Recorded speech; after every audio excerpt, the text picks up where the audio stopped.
All right, it's Wednesday, which means we have the Best Ball Mania 3 champ with us here today, Pat Kerrane, as well as RotoViz's Shawn Siegel for the Best Ball Banana Stand. We are drafting back-to-back Best Ball Mania 4 teams as we chase $3 million. This is going to be draft 116 and 117 for me. All of these drafts are always a wild time here on Wednesdays. Let's see what you guys got cooked up for us today. Oh, another Influencer 101 for the backward hats, bro. Rigged! Zach Ertz with no Tyler Algier bringback? Yikes. You reached around for correlation? That's a no-no. You ADP bros disgust me. How about you just live a little? Handcuffing might actually be a way to get unique if the field's avoiding it. The Wi-Fi at this resort is a disaster? These fucking streamers don't have player takes. What if a piss boy draft is the room you need? Oh! All right, GMs all around. It's Tanyan's birthday. Happy birthday, Tanyan. Hope you get into this draft. Pat Kerrane, how are you doing today? Doing good. Training camp's been a lot of fun to keep track of every day. So, just tweaking the ranks and drafting a lot of teams. Yeah, have you I've started, I jumped in a bunch of Pitbull slow drafts, and I'm starting to click. We're probably in there together. We probably are. Although I did actually have one draft today that I had an emergency come up right when I was going to do a fast draft, and I had to go help out something with April, and I autoed the entire Pitbull team. Ended up with 4 quarterbacks, so that hurts. That really hurts. But I was going to ask, are you scooping up all of the third round Jonathan Taylor, or are you starting to get a little spooked? I've been taking Jonathan Taylor in the third round. I have not been passing. I thought you were going to ask me about Breece Hall. If I was getting 4th round Breece Hall, the answer is no, I'm not, because I'm just taking him in the third. I can't let him go to the 4th. I got him at the 3-4 turn, but I think I took him at the 3-12 instead of the 4-1. I should have made it the 4-1. I know. Yeah, it's still very hard to pass on him. I did have it on my draft I did with Spags yesterday. I had the 1-2 finally, and I did a Chase, Derrick Henry, Jonathan Taylor start. And I hadn't had a JT Henry pairing yet, so that one felt fun to get. I did have one of those where I think it was like I decided to reach for the quarterback by a bit. It might have been Chase Mahomes, and then I got Taylor, and I was like, this isn't even that cool. It's kind of just like I got Mahomes in the third. Yeah, it is that funny time. I've been doing a lot more of and I have a piece out for Fantasy Life tomorrow where I am starting to review my exposures and my combinations and stuff. And you do start to realize some really kind of quirky things. I was looking at my Garrett Wilson exposures, and I have either Jahmyr Gibbs, Keenan Allen, or Jerry Jeudy on basically every one of my Garrett Wilson teams, just because they're correlated 1-2 turn, 3-4 turn, and starting to think through hey, maybe I would like some Garrett Wilson and Drake London teams, stuff like that. And it is something I want to think about down the stretch a little bit. We did hop in to the Best Ball Mania IV draft, Pat. We drew the 1-7 here, so no early slot. 1-7, a little bit tricky, I feel like these days. Yeah, the 1-7, I don't know. You have a chance at Cup now. Yeah. So maybe not in this room. Yeah, we don't. But I've actually enjoyed drafting from the middle of the board a little bit more, because you're getting some weird stuff in some of these rooms, or I shouldn't even say it's weird, but it's just things are getting mixed up a little bit more than they were a couple weeks ago. So being in the middle can be fun. Yeah, and how are you handling, I think in both of my last drafts, I've been taking really discounted Eli Mitchell. We've also heard some drumbeat on Jordan Mason and TDP. Are there any training camp news? Or actually, let's make this pick. So Eckler, Diggs, Bijan, AJB, who do you like? I'm happy to take AJB if we want to go receiver, or Diggs, or Bijan, or Eckler. I'm good with either. I'm not as worried about the Avalanche here. Maybe that's wrong, but who do you want your just favorite pick? Probably Bijan. Okay, let's do it. Yeah, I do. And I heard you were on didn't you do a podcast the other day too? I don't remember which one it was. And you were talking about kind of Bijan really doesn't have a ton of question marks. Whereas I do think you go through after the Jefferson and Chase. And I think you can make the argument that Bijan has the least amount of question marks of any first round pick. Yeah, I mean he's like looked awesome in camp, which you don't want to put too much stock in that, but like that's the whole play is that he's just awesome, and then they just have no worries about just feeding him, and he's going to get plenty of work, right? You worry maybe a little bit about how many receptions because they're not going to pass that much, but my thing with Bijan, right? If you think about if this was a managed league, I wouldn't make that pick at 107 because I think as a rookie he's unlikely to have one of these legendary seasons. Saquon's the only guy who's done that, but he does profile pretty similar to Saquon, where he just like handles all the work and adds explosiveness. Yeah. And then in best ball, like Najee paid off from the the early second round as a rookie just because he got all the work. So you're getting that like rookie Najee profile probably. Plus, might actually be good. Yep, we are on the clock here at 2-6. Barkley, Olave, Mahomes, Derrick Henry, Devonta Smith, JT. Who do you want to pair with Bijan? Olave's pretty fun. Yeah. Let's grab Chris Olave here. We keep that NFC South pairing going. Let's get all of those dome games there. But what did you have anything else on Bijan? No, I mean you're getting like this, I think, pretty locked in workload, which you're getting with Eckler and stuff too. But I don't know, the youth and the late season upside and stuff. Plus, like he's gonna get a lot of work right out of the gate. So it just reminds me of like the Najee Harris pick, which I was out on, and that burned me to an extent. But it didn't burn me that bad because Najee like didn't do much with the opportunity. He just got the opportunity. Well, it's even funny thinking back, like, Bijan, I think most people agree, slightly better prospect than Jonathan Taylor when he came into the league. People were very spooked about Nyheim Hines as what that meant for Jonathan Taylor's early pass catching role when he was a rookie. And he did legitimately start off slow and they weren't using him as much. I mean, the fact that he doesn't have any competition really for pass catching work, I think is also very bullish for him getting off to a fast start. Yeah. I think like we want to be careful about doing stuff like, this coach likes to use his running back like this. Like generally these guys they're tailoring their things to their players. But I do think with a guy like Bijan, who we expect to be, like his profile says workhorse, his profile says explosive, tackle breaker, versatile. It does, Arthur Smith's not my favorite guy, but I do trust him to feed a lead running back. Right, like he was the dude. Matt LaFleur was using Derrick Henry in a committee, and Arthur Smith was like, "Yeah, we're done with that. It's Derrick Henry's show." So I think he's going to be willing to lean on Bijan, even though like he doesn't have to. Algiers pretty good. So yeah. We know he's not going to be able to resist, though. If there's one coach that is not going to be able to resist giving Bijan 20 touches a game, it is Arthur Smith. It's like we tilted our faces off all last year as Drake London and Kyle Pitts backers because all this dude wanted to do is run the ball, and then he drafts the best running back. Speaking of running backs, Josh Jacobs, Breece Hall, you want to play the hits with Breece? You want to do something else? I want to play the hits, buddy. All right, let's keep boosting it. I think this might end up pushing Breece Hall up to my most drafted player, if not my most drafted running back. We start Bijan Robinson, Breece Hall, Chris Olave. What's the latest on the Dalvin Cook stuff? Aren't you worried? Yeah, Crack Rock's notifications are on, and the dude is just crushing it. I mean, he's the newsbreaker of our time. I don't know what to tell you. Like Schefter, these guys, Rappaport, they all need to do. They're clearly not taking the right people out for steak dinners.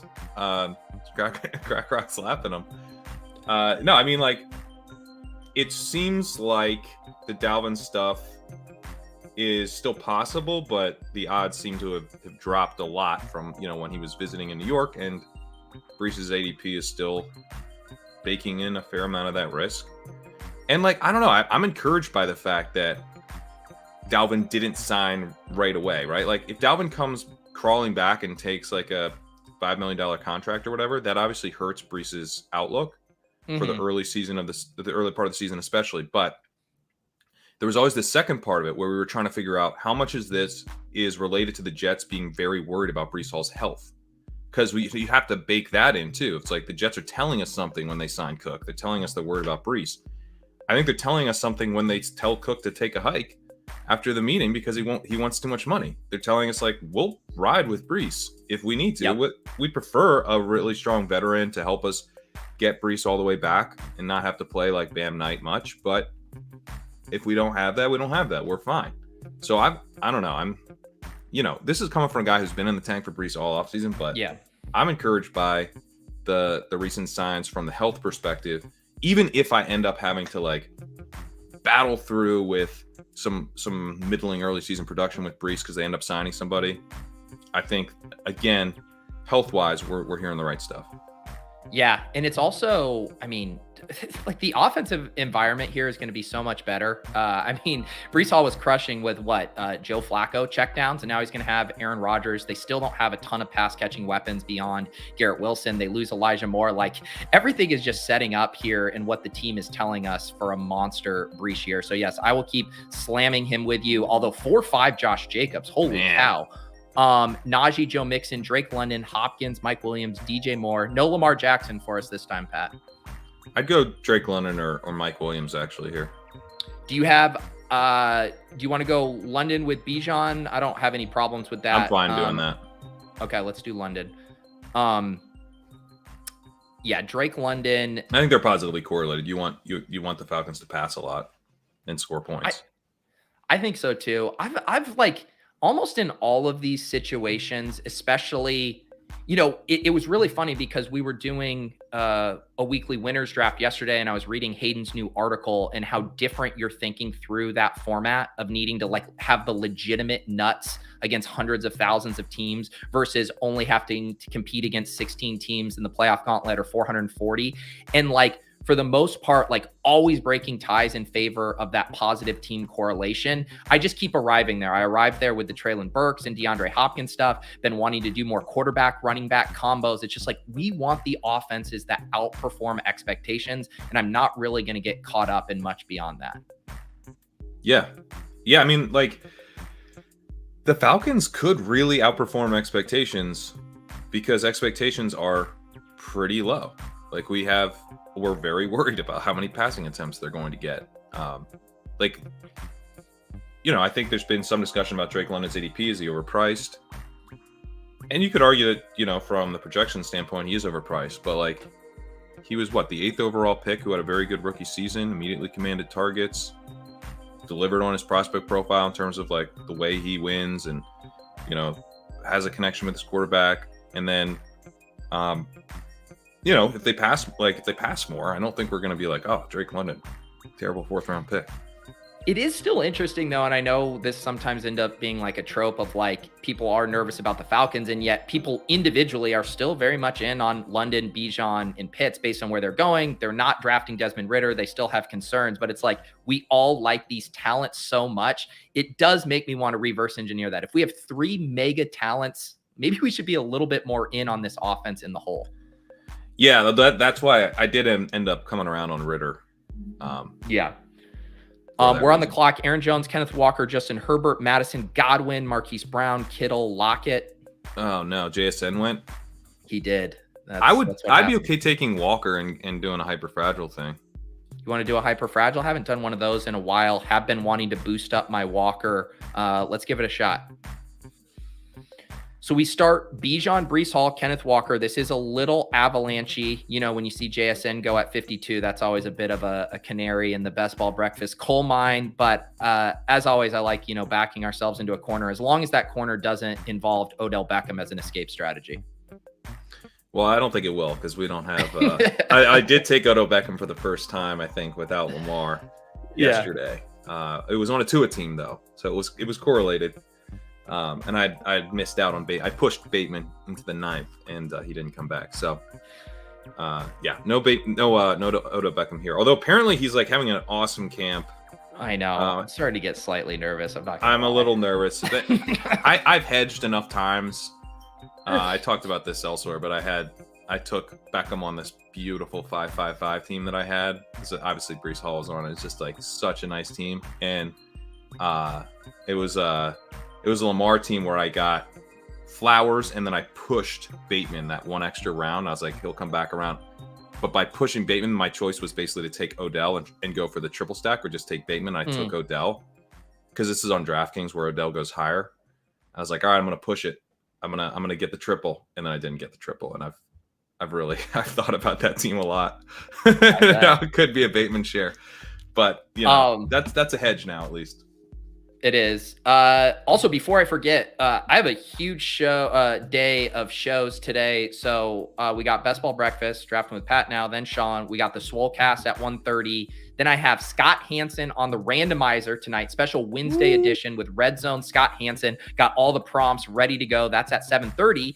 And then I'm reconvening with Pat and Ben Gretsch and our stat chasing guys, Dricko and Sacrilegious, who you guys have seen on Best Ball Breakfast before. We're doing an FFPC main event high stakes draft tonight at 9 p.m. Eastern on Ship Chasing. So huge day of shows, and excited for that first streamed main event draft tonight as well.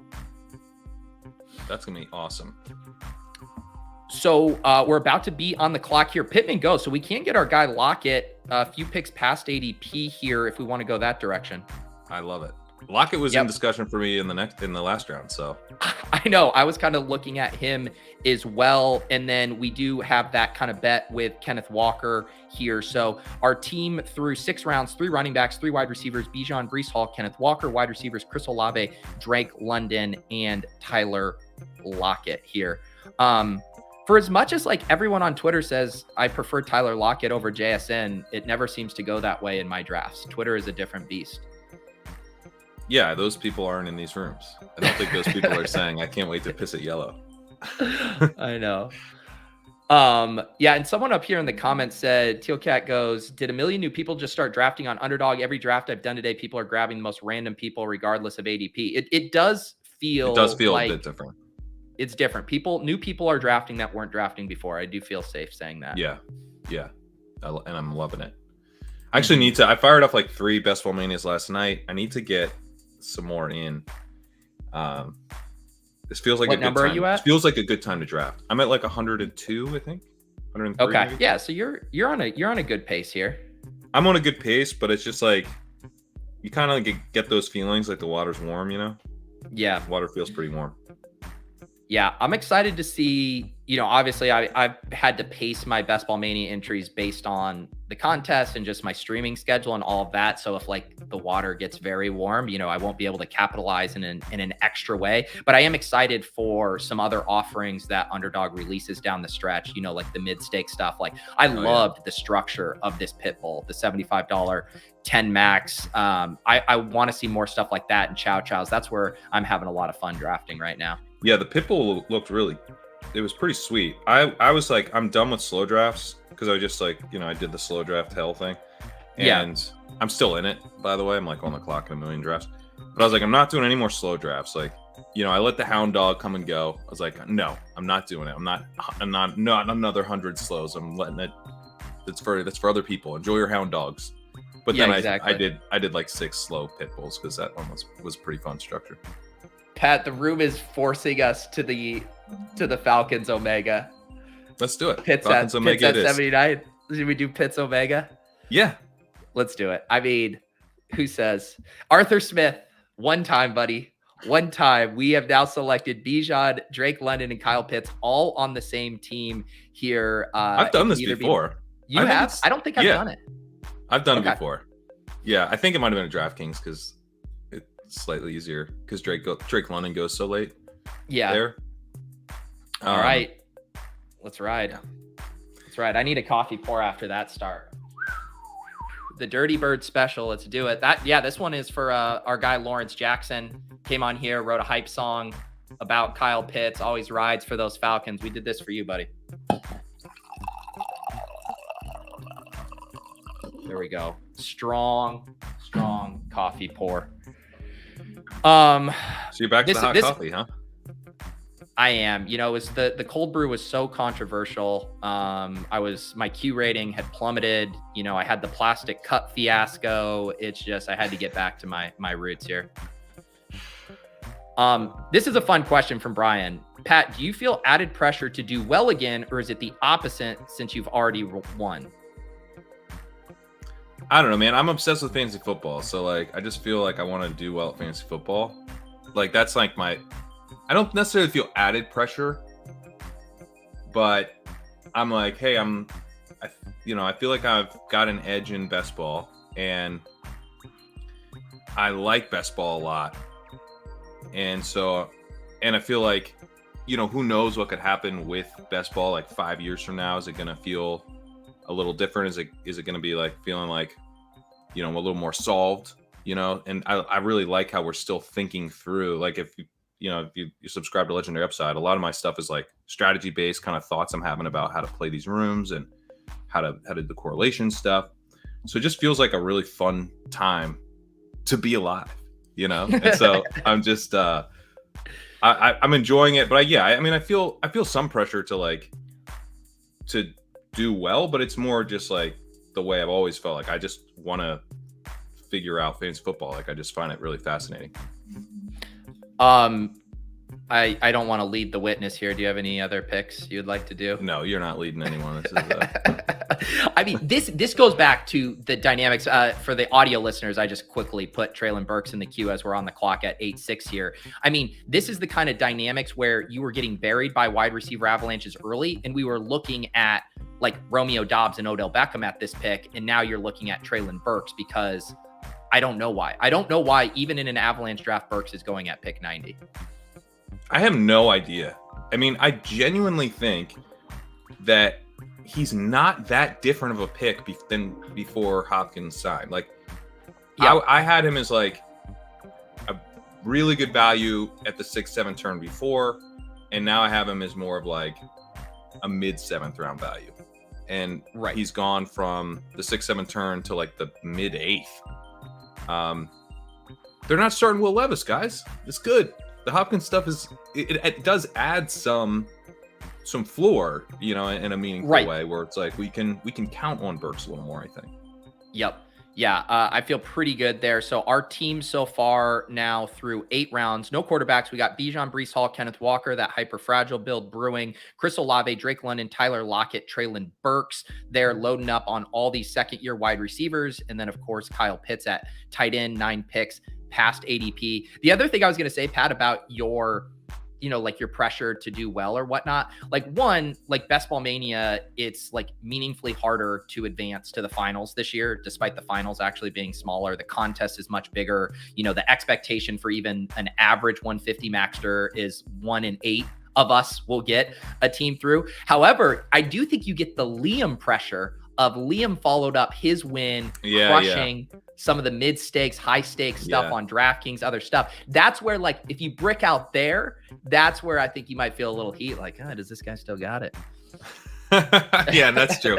It would be nice to take down. I mean, like, the idea that I'm going to defend the Best Ball Mania crown, like, obviously I'm going to try to do that, but it's very difficult to even make the finals again. And I do also think, like, if I take it down twice, I mean, there's some sort of reputational risk. Like, it's a good thing it's $3 million, but people are not going to be happy with me if I go back to back. So, it's a good thing it's a nice big chunk because at that point I might have to ride off into the sunset. All right, we got too cocky talking about wide receivers. It does seem like they have really gotten wiped out here. Although, Boyd does come off the board. I know we like Nico a good bit here.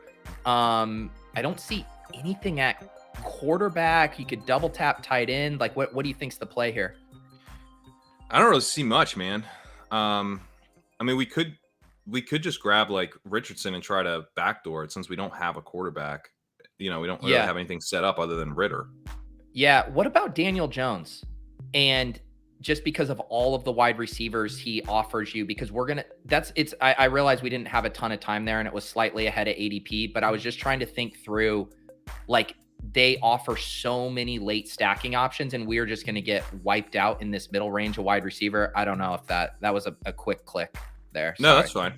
I like Richardson more because you can get like Pierce in that same range.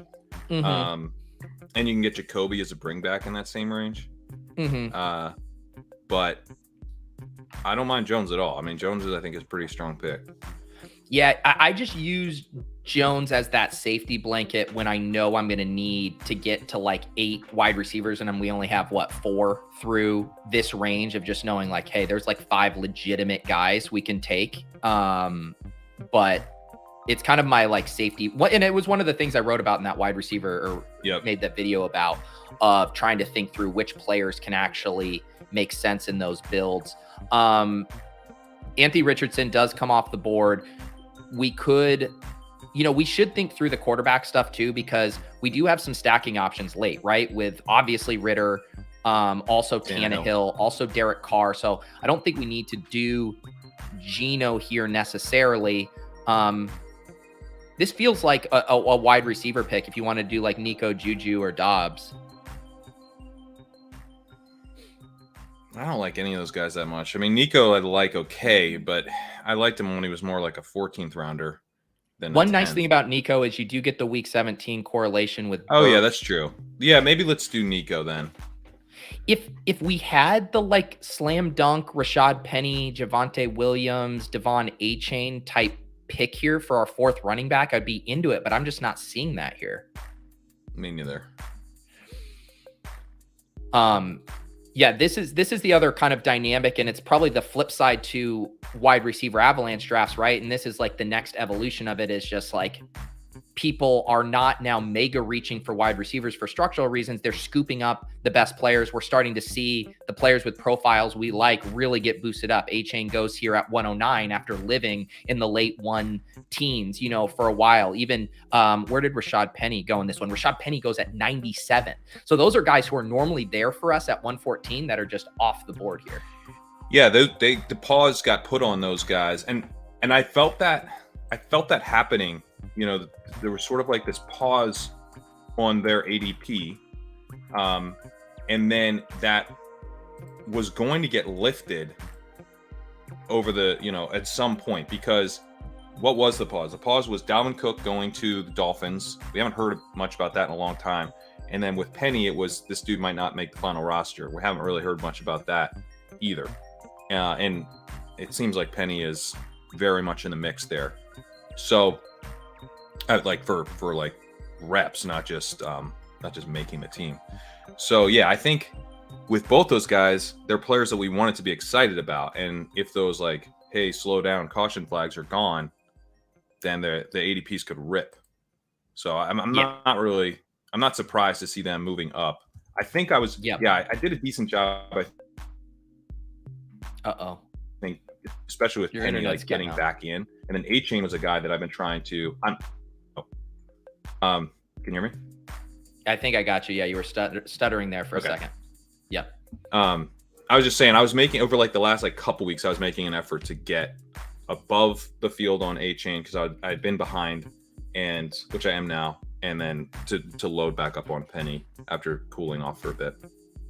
Yeah, I'm still double the field on Penny there, 17.5%. What am I at on A-Chain? 9.6%. Yep. So yeah, I need to prioritize him a little bit more, because I am super heavy Mostert and Wilson, but man, A-Chain he just feels more fun each day that passes. Mostert's getting some good buzz. They said he looks better after 2 years from the ACL now. Yep. We're about to pick at 11-7. So our team here, we have a 1-3-5-1 build. Daniel Jones at quarterback. Controversial selection. I generally try to let the guests get their thing in, but I don't want to say I think we had some ambiguity there, although I should have just gone with your first, Anthony Richardson. Anyways, we go Bijan, Breece Hall, and Kenneth Walker at running back. Wide receiver, Chris Olave, Drake London, Tyler Lockett, Treylon Burks, Nico Collins, Kyle Pitts. We are now on the clock. Geno Smith does go. Dobbs goes. Warren goes. This could be a range for another running back if we want. Darnell Mooney. We could grab Bigsby and be done at running back. He's like kind of a fun, handcuffy dude who's getting some run. And Warren's gone, right? He's like the other. Rashee Rice would be the only other guy I would float with Tank. Let's grab Tank as our fourth. Tank. So yeah, we're probably done now at running back. We grabbed Tank Bigsby here, who I definitely think, kind of fits that mold of a fourth running back you like. And if we're trying to get some correlation late too, it opens us up to some Carolina wide receivers as well. And I think we still kind of keep that, because this could be like a 3 quarterback build too if we did like a Ritter, Stroud, or Tannehill, those kind of I think it's 3, yeah. I think it's like 3, 4, 9, 2. Yeah. And I think it'd probably be helpful for us with how many wide receivers we want to tack on at the end to probably do a 2 quarterback or a 2 tight end build. And my guess is we'll probably like a tight end over one of these next 3 picks, 138, 51, or 62. For sure. So that leaves us, we have 12, 13, 14, 15, 16, 17, 18. So we have 7 more picks, 2 more quarterback, 1 tight end, and probably 4 wide receivers to get to 9, most likely. We could maybe do 8 and 3 tight ends as well, too, would be an option. We could, but I don't think we need to. I think with Pitts, I mean, we'll see how it plays out, but it's like you're helped by the fact that the last round tight ends are so good. I know. Or the 17th round is like just loaded with good tight end picks that, they're not that different from grabbing a tight end here. Yeah. They're really not different at all, frankly. So Rondale Moore and Rashee Rice fall. We could also try to get the double up Tennessee. Can Houston. I see our receivers real quick? Yeah. It's Olave, London, Lockett, Burks, Collins. Okay. Yeah, I mean, I would be fine with Schultz or Rice, I think, are the 2. Yeah. Which one? I like both. Let's do Schultz, even though we just talked about. Yeah. So I was leaning that way too, Pat, because it's like it sets up that 3rd quarterback stack if we want to do the Stroud or Tannehill. I think we're probably going to choose between one of those 2. And then also it really locks us into a 2 tight end build if we want that flexibility. And then also knowing we still have all those Giants wide receivers that we can add. I was okay with it. Although I do find it bizarre that Rashee Rice hasn't moved up a little more after the Kadarius Toney. I think he might have been hurt by the Ross stuff. Because Ross is making a lot of noise and he's not consistently with the 1s, Rice. He seems to be pretty consistently with the 2s. It's like Sky Moore, I think MVS and Watson still is the 1s. So, yeah, I don't know. I think people are a little bit spooked by like, in some ways, it's like extra bad for Rice that Sky Moore is now like a clear-cut starter because like clearly it's like a rookie thing, Yeah. And as you're just like trying to think through the narratives of it, it's like, God, are they just going to redshirt this guy now too? Like, do you think that's how the individual psychological impacts of like ADP movements happen in a draft, that drafters look at Rashee Rice and then they say like, why would I take Rice here if I could take Justin Ross in 3 rounds instead? And so then you pass on him. Like, is that what happens over and over? I think so. Yeah. And you're just like, I think it's a gut thing too. You're like, Rice feels like a potential 0. I think guys who feel like potential 0s, they're going to fall. Yeah. Even if they're exciting, like Sky Moore, right? Like, why is he rising up so much? Not because like we're that excited about like who he is or how many snaps he's going to get. He's just like, he's just not a 0. Like, like he's a starting slot receiver for the Chiefs. Like, at least he's not a 0 this time. Right. And this is the kind of stuff, people talking about Rashee got hurt, then he was back at practice. People are pushing guys down an entire round in a 17-week contest where all the money is won months and months away because of 2 to 3 day injuries. That's what's happening right now. Let's see. We got some wide receiver options here. I think Hodgins is probably what we want to do. Just lock him up. I mean, I would say when I do hyperfragile builds. Yeah. Oh, good. I was just going to say we could do Rashid, Shaheed, and double stack the Saints without. He actually is hurt. He's like. Oh, is he? Yeah. He's like going to miss like most of the preseason now. All right. We add Hodgins here ahead of ADP, but we're going to start building out this stack here anyways. When I go hyper fragile, I find myself reaching a lot more. That's one of the downsides of it, I think. The upside is you get an extra roster spot to work with, and it really feels like you get like a free roster spot when you go hyper fragile, compared to like, you know. So I'm like excited about that part of it, but then you lose flexibility. It's like I still want the correlation, and I can't take a running back. So, you know, I got to take a receiver, and I want to take a receiver that makes sense. So I end up reaching a fair bit more, but I think that's probably okay. Like Hodgins versus, because I'm reaching in these ranges, you know, it's like Hodgins versus Alec Pierce or whatever. Who cares? Hodgins isn't any different than KJ Osborne, DJ Chark. But speaking of interesting picks, Jalen Hyatt, man, talk about a guy's ADP who is just yo-yoed all offseason. He goes at 153 here, seeing some major steam on him, and Wan'Dale Robinson remains free. Are you still in? I'm getting a little. I heard a positive report that Wan'Dale was making good progress back from the ACL. So maybe we freaked out too much. Yeah, I still like him here. So we are on the clock. Trying to think. We can still probably wait on quarterback stuff. You got another wide receiver you like here? You know, Jaden Reed could be kind of fun. He's not correlated or anything. He's just like some rookie upside for us. Yeah, I'm trying to see if there's anything else. Yeah, we don't have any rookie wide receivers here. Yeah, let's do that. And then we probably, if we're getting to 9 wide receivers, we still would like to probably add one more giant, but then we still had a couple picks to play with. So that makes sense here. Let's see. Fine, Tyler, I will. Please read the username of who took Hyatt. Yes, the username Kiss My Third Leg. Took Jalen Hyatt. God damn it. Got me. I assume that's Tyler. Got me. Yeah, exactly. God, how did he's been drafting, like, I don't know. That seems like a thing he would have wanted to change his username to recently. Kiss My Third Leg. Yeah. Yeah.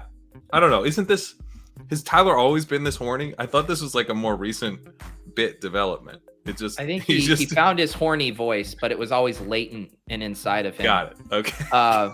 It was always inside of you, Tyler. It's been a big few weeks for, you know, third that's leg. That's not him. No, I know we's emo cowboy, but okay. Jacob Sanderson called Greg Dulcich third leg Greg and said he had a big dick and a big A dot. So we're getting all the immaturity out of our system before Shawn comes on here in the next 20 or so minutes. So let's get it all out of our system. I will recap this team here so far. We're at a 1-4-7-2 build. We got Daniel Jones at quarterback, 4 running backs, Bijan Robinson, Breece Hall, Kenneth Walker, Tank Bigsby. We are up to 7 wide receivers, Chris Olave, Drake London, Tyler Lockett, Treylon Burks, Nico Collins, Isaiah Hodgins, Jaden Reed, and then 2 tight ends, Kyle Pitts and Dalton Schultz. Another wide receiver option, if he does make it back, we could consider like a little triple stack with Mechie. I don't know where you're at on Mechie. I'm okay with it. It's so wide open there, and Tank Dell's like drawing rave reviews his ability to get open and stuff. I'm just like, I don't know. Mechie's felt a little bit like hope to me. Mm-hmm. I've tried to mix him in because he was a 2nd round pick and he could be pretty good. But I'm pretty low. I mean, I have like 3% of them. I kind of mix him in occasionally, but he does make a lot of sense here with this thing we're building out. And we have the extra wide receiver spot, because even if we take him, we can probably grab another giant. We can definitely grab another giant later. So I'm definitely open to it. Let's hit this question. I missed this earlier. Gary says, Pat, favorite restaurants in BK, just moved to Borum Hill and trying to get the lay of the land. You got a couple for him? Tell him that Thai place we went to. Oh, Thai place, the Nua Table is in Prospect Heights. It's awesome. Great Masaman curry. Tyler showed me a new Thai thing I've never had. Floral dumplings, which are crazy good. I think that's what they're called. Tyler, correct me if I'm wrong. It was so good. All right, did Mechie go? Mechie went. Yep. I did the mistake of talking about him. We could just lock up Stroud here. Honestly, dude, like I take a ton of Devontae Parker. You want to do Parker? We could go Love. What do you think about him? Why don't we?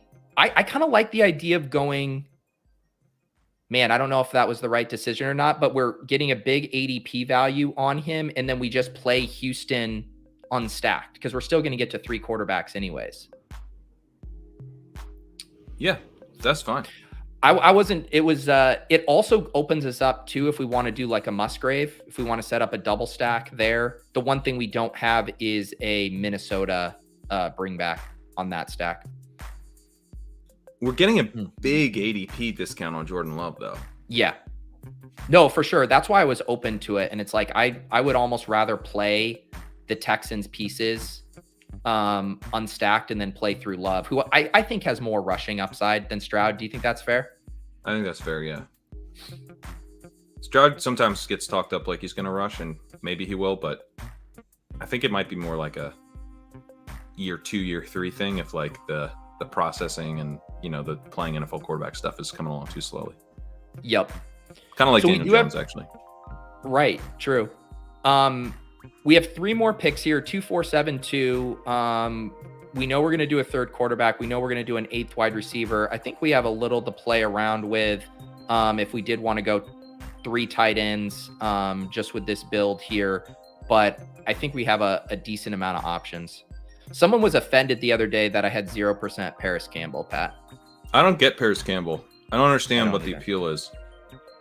His ADP is like, it's so strange to me.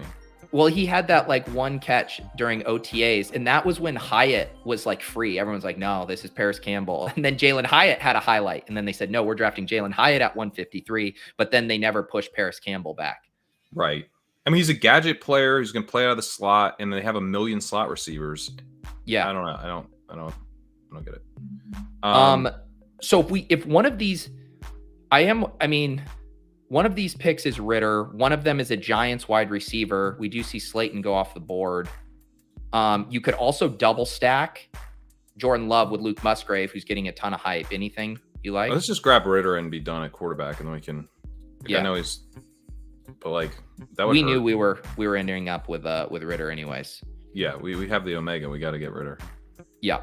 So we got 2 more picks left that we can devote to wide receivers and potentially tight ends here. This is the best analysis on Paris Campbell. He's the week 1 through 3 slot receiver. That's exactly right. It's crazy to me. There you go. I mean, I get it. Like I was a little mad at myself. I didn't take more like 20th round DK Paris Campbell, you know, but like that's it. Beasley's the slot wide receiver 4 through 6, Shepard 7 through 10, Waddell 11 through 14, and Hyatt 15 through 17. Comment of the week. Congratulations, Nick. Yeah. And you didn't include Crowder in that. That's the other thing. Like Crowder, he probably won't make the team, but he's on the team now. It's goodness. It's craziness. Pat, tonight we are drafting. We have the 3 spot in our FFPC main event high stakes draft that we're doing with Drico and Sacrilegious. Very excited about that. We've been doing a couple slow main events. It is fun to like see the differences. You know, we're like on the clock in a draft right now where Christian Watson's available in the late 4th. And it's like, that rarely happens in hashtag better in best ball, but those kind of differences between manage and best ball are kind of showing up in some unique spots. Yeah, and differences between the 2 ADPs and the player, you know, not the player pools of the NFL players, but the people who are drafting. The draft room makeup is definitely pretty different. It's fun. The FFPC one, it definitely feels different than the FFPC has felt in the past, but like I have done so many more best ball drafts this year than in years past that like even just getting away from the underdog, it still feels different enough. You know, it's like a nice reprieve from the wide receiver heaviness. For sure. So all of the Giants wide receivers have gone off the board except for Wandell. So I wouldn't mind getting him unless there's someone else that you just absolutely don't want to lose. Well, Musgrave would be the guy. He's gone. Oh, then let's take Wandell. This has been normally, Pat, I'm pretty good about not talking about players I really want. I've lost my fastball today. I telegraphed the John Mechie. We telegraphed a lot of stuff today. Yeah, we're just getting too lazy as streamers here. Yes, take Mac Hollins. That would be, now that's the irresponsible Omega stacking the Falcons when you tack on Mac Hollins as your fifth Falcon. I think that's a bridge too far. Goodness.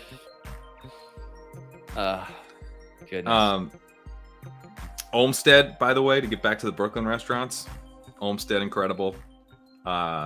Miss Ada, Israeli food. This wild. Olmsted's like farm to table spot. That's excellent. Brett, Brooklyn restaurants, anything? She must have headphones in. That's anyway. Bourne Hill's great, man. There's a ton of good spots around there. You're gonna love it. Pat, so we have this final pick here. We have a 3-4-8-2, Daniel Jones, Jordan Love, Desmond Ridder. Two of the things we don't have any bringbacks in week 17 to our Omega stacks, Rams and Bears. I do think, did Chase Claypool go? He's a guy that I've kind of been clicking a little. He is gone here. We do have our guy Tutu Atwell. Is there any correlation you'd want to do here? Do you have a pick that you like otherwise? And throw out a bunch of options because I don't want to telegraph it too much. Yeah, I don't see much correlated stuff. Tutu, I think the dream is a little dead on Tutu. It seems like he's kind of a rotational player, which is not great since he's like 150 pounds. Guys, we're not taking a running back. We're done at running back. There is a wide receiver who I just have started tacking on. And it's part of my theory. If you want to take a guy, figure out a correlated way to take him, and then you'll just start taking him because you'll feel confident. And that guy's Michael Wilson. He's running with the ones consistently. He's getting open in 11 on 11. This team has nothing to play for other than just to figure out who their good players are. I fully expect that he will be a starter by the end of the season. And he's pretty athletic and he plays outside. He makes a lot more sense on the outside than Rondale Moore. I've heard, that they the beats already expect him to play ahead of Rondale Moore on the outside now. So certainly by the end of the season, but I don't know. He's at an awesome camp. The buzz just continues. Every day it's oh yeah, Michael Wilson's crushing again. So He wasn't a great prospect or anything, but he's athletic and he was a 3rd round pick and he's having a great camp and he's free. Yeah. Yeah. And it is kind of nice too. When, we joke about the Giants having a million slot wide receivers and that competition, it is nice to know Michael Wilson has a unique role on that team where they have no one else that can really do what he does, at least from a size speed combo there. So we do tack on Michael Wilson as our last pick. We land the plane here with a 3-4-9-2 build.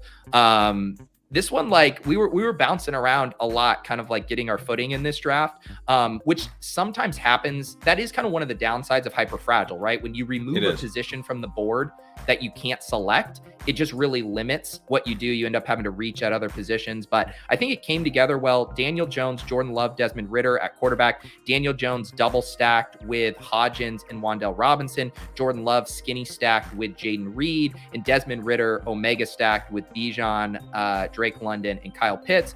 The other running backs, Breece Hall, Kenneth Walker, Tank Bigsby, our other wide receivers, Olave, Lockett, Treylon Burks, Nico Collins, and Michael Wilson, and then Dalton Schultz as well, because we got that Houston, Tennessee mini stack without the quarterbacks as well. So, tons of game stacks and team stacks on this team, at least.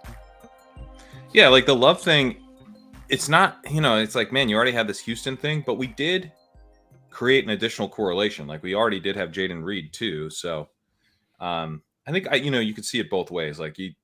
But to me, it's it's not we reached for Love. We used that to scoop a big discount on Jordan Love. So ultimately I feel pretty good about doing that. Yeah, I liked that pivot too as well. And when you're just really thinking through hey, you want to build out multiple stacks, but which quarterback has a better chance of hitting your starting lineup? I am going to feel better about Jordan Love doing that compared to to Stroud. And then in that way, you're basically doing kind of like what King Capital did last year, right? Where you take, Dameon Pierce, you take Nico Collins, and sure, you tack on Davis Mills. Well, in that one, he didn't need Davis Mills, right? But you're still making that bet and hoping you get a big winner from Nico. And we didn't get Mechie either, but one of Schultz or Nico, I think it's safe to assume, is probably going to be the leading target earner there. Yeah, I like that. And then the other thing, you could say play it from the Tannehill side, but Tannehill does have job security issues late in the season. And Jordan Love, does if he's absolutely terrible, but he's got to be quarterback in Green Bay. I don't even know.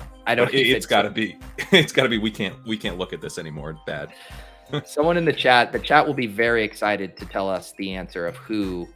Anytime you give the chat like a low-hanging trivia question that they can just quickly Google Green Bay depth chart and then type it in the chat, they'll get really excited. So wait for the answers to start rolling in here. All right, 3492 build NYG. They are rolling in, but they're different.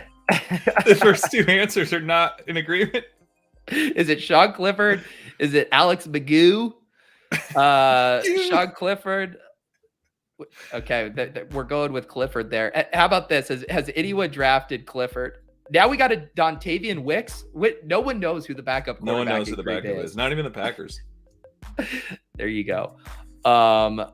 Pat, what else do you got going on over at Legendary Upside? Last week, we should talk about the piece you put out about stacking, and I really liked the point you made about how you think through your bringbacks. And I think I've made this mistake a few times, almost with the exact example you've used of like Darius Slayton versus Jalen Hyatt. But talk a little bit about how you've been thinking about those late bringbacks and the type of archetype you're looking for.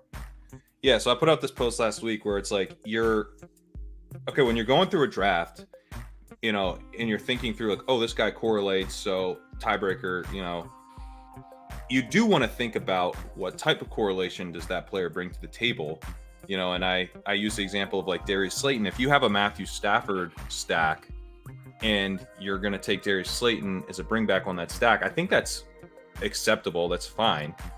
But Jalen Hyatt is actually a much more exciting way to play that because you specifically care about week 17, right? Like there is no correlation until week 17, and who's more likely to be playing in week 17, who's more likely to be delivering a spike week in week 17. I think we all agree, it's Jalen Hyatt. And maybe we don't all agree, but, that archetype certainly would be the favorite. You'd have to have a pretty big kind of player stance on Hyatt versus Slayton versus Hyatt to think that, the veteran is going to be the way to play that purely from a single game week 17 perspective. And then you can, break ties to Jalen Hyatt in that. But then you can also do stuff where you're like, I want to get off the board a little bit. I want to mix in some guys like Pat just mentioned Michael Wilson as a guy, but like, I don't really agree that he's a good pick just to take alone. I would really like to correlate him and at least get that game stack boost out of it. Yeah. I mentioned him as a guy to take with Jalen Hurts as opposed to Kyler Murray because yes, you could take him with Kyler Murray. That's totally fine. But like, I was like, if I'm taking Kyler Murray just to like take a flyer on a 3rd round rookie who I don't feel that great about, that seems kind of nuts. Like I'm adding this like risk of this quarterback with an ACL, uncertain timeline just so I can take another risky player. Like, why wouldn't I just make a priority to take Michael Wilson on my Jalen Hurts stacks where it's not that much volatility to add because the bet is it's an 18th round pick and the bet is just that this guy matters in one game, the very last game of the season, and the Cardinals could be an absolute disaster all season. They could start Colt McCoy. He could be pointing at his receivers instead of throwing the ball because that's what he trained to do in training camp. It's just a total disaster. But then Jalen Hurts comes in, steamrolls the Cardinals, and they throw and they catch up and you get a spike. We got a Michael Wilson, and that would completely pay off that pick. And so just trying to like bring in those risky guys as the bring back is just a little tactic to get more of those guys in your portfolio that you want anyway. It's like, I want to add a little more Michael Wilson. Here's a little way you can do it in a way that's fun. And what's funny about that? You look at the 3 Best Ball Mania winning rosters in BBM1, BBM2, BBM3. They all featured a fringe rookie who didn't do a lot for the first 13 to 14 weeks of the season and then contributed. You had the KJ Hamler rookie season, had that touchdown for Hertzik, which was like, other than Kamara, probably the second most important piece on that winning lineup that helped propel him through to the playoffs. You had, of course, Liam's Amon-Ra St. Brown. He was incredibly cheap and then, scorched the earth. And then you had Tyquan Thornton, a guy you barely drafted, a guy who honestly is kind of similar to Jalen Hyatt, right? Where it's like there's some things to like about his profile. You're probably not going to get an uber smash from him, but could he get used down the stretch and get loose for a big touchdown? Like, that's well within his profile. Yeah, the thing about, I think one of the reasons that rookie wide receivers are such strong best ball picks for these like playoff style tournaments is that like even the bus can win you a bunch of money in these tournaments. Like KJ Hamler, unfortunately, at this point, I think we have to say officially a bust. Wave the white He flag. helped Justin Herzig win Best Ball Mania. Like, he was critical to Justin Herzig winning Best Ball Mania and was a bust. Tyquan Thornton is trending hard. He's used this training camp to cement bust status, I think. It's not, I don't know why he did that instead of being good, but it's not looking good for Tyquan Thornton. Yet, he was critical to my winning team. Amon-Ra St. Brown obviously is a star, but like why would that be the case? Because they just drafted these guys. I mean, Amon-Ra actually was the only guy who wasn't a day 2 pick of those 3. Right. So you're like, these teams are looking at what they got at the end of the season, and even if they don't have much, they still will look to see what they have. And you get a touchdown, you get enough targets in the right week from one of these rookies. Like, as the veterans are falling off, as the money for winning these weeks like just grows exponentially, it just makes a lot of sense to tackle on a rookie wide receiver. Like the Jaden Reed one, right? I'm like, well, hell, let's just take Jaden Reed. Like, he could be huge for us in the right weeks. Yeah, for sure. And it's like, the market is very hip to the second year breakout wide receivers. They're very hip to these rookie wide receivers. We've talked a lot about how you're not getting Garrett Wilson in the 12th round in this landscape, but you might be able to get this year's Amon-Ra St. Brown. You might be able to get this year's, KJ Hamler or, Tyquan Thornton, which might not sound super exciting on the surface, but if you're getting that spike week at an opportune time, you are going to be very happy with that selection. I do think guys like Jaden Reed and Michael Wilson could potentially fit that bill. I also think... Oh, go ahead. Sorry, I do think it goes back to a draft like you're right thing. This is kind of from another piece I wrote called Draft Like You Have a Time Machine, where I was saying like, this team, when you're drafting it is in the Week 17 final. Like, it is crushing. All the picks are absolutely smashing. The guys that you drafted early are doing enough to put you in contention for the $3 million. With that in mind, what kind of players are you trying to tack on in the late rounds to put yourself over the top and win first place, instead of like 50th place? Because there's a big difference between that. Yeah. And those guys like the rookies who are more likely to come on in those final weeks, in a sense, you are drafting like you're right. Like Tyquan Thornton for me didn't do enough to matter if I didn't have Austin Eckler, if I didn't have, it's like he was just a little sweetener on top. But so you're not even asking for that much from these guys, is what I'm saying. Like, you're just asking for them to like put up 15 points in Week 17 because you were right about the rest of your roster. The rest of your roster is smashing. Yeah, and I think that's one of the biggest mistakes people make across the board. And they look at picks and they say, this guy's injury prone or whatever, because everyone wants this, like, I get this guy smashing for 17 weeks. Like, that's what everyone wants when they click a guy. And it's like, that's just not how football works. That's not how best ball works. It's like, you want the guys that can find their way into your starting lineup a few times. We've seen Alexander Mattison have massive win rates over the years just from 2 or 3 spike weeks from the double-digit rounds because he filled in when Dalvin Cook was out, and that was all you needed for that pick to pay off. So I think you can get looser and looser with what you expect from a pick the further you get down in a draft.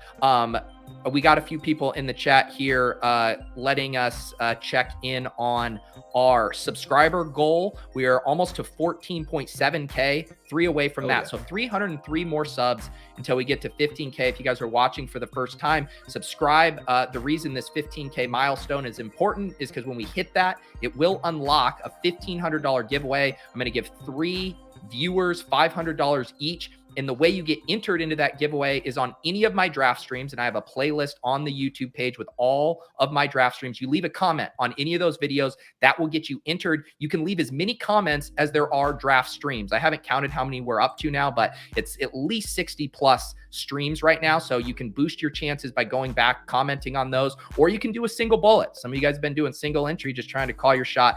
But the second this stream is over, you can leave those comments. Appreciate all of you guys who have subscribed and been liking these videos. It's helping us get to this 15K push. Pat, tell the people what to expect on Legendary Upside. What about this mythical tight end article we keep hearing about?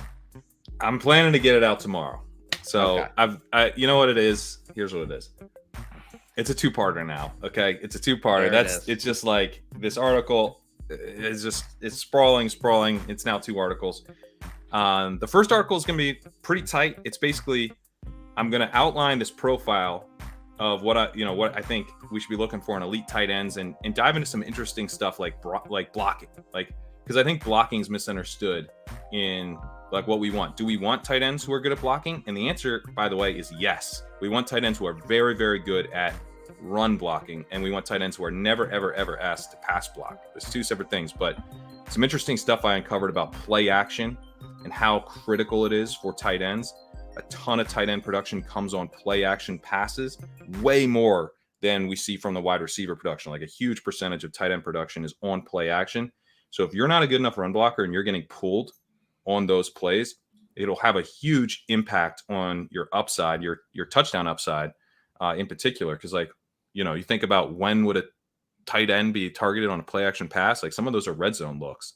So, you look at Mark Andrews, absolute superstar as a run blocker, despite having one single pass blocking snap all of last season. He's like the archetype from the blocking perspective. And he's also basically the archetype in like every perspective. So I'm you can make the same case for Kelsey, but Andrews is going in the 3rd round this year. So it was more fun to write about him.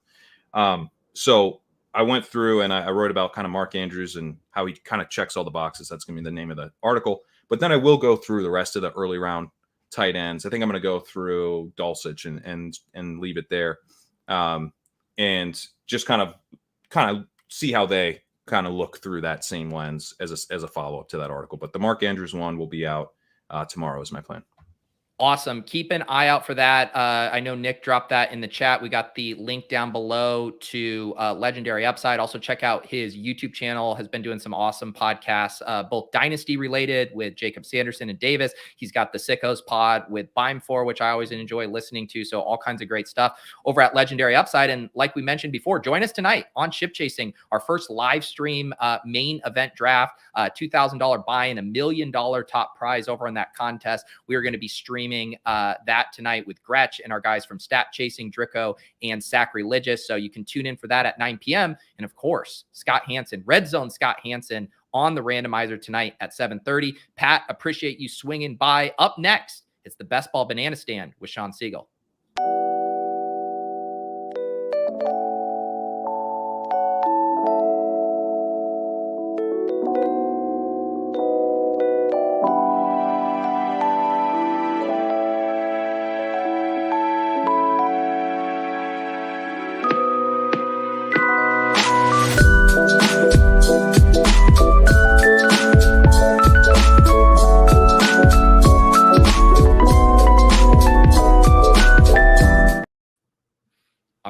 We are back for another edition of the Best Ball Banana Stand. This is a RotoViz and Peter Overzet collaboration where we draft a Best Ball Mania 4 team on my YouTube channel and then post the audio on the RotoViz airwaves. It's me and Shawn Siegel battling the wide receiver avalanches, having a ton of fun coming up with new tactics to win this massive tournament, take down that $3 million top prize. Shawn, always excited for these drafts. How you doing? Good. I get up, get the coffee, working through all the little site stuff.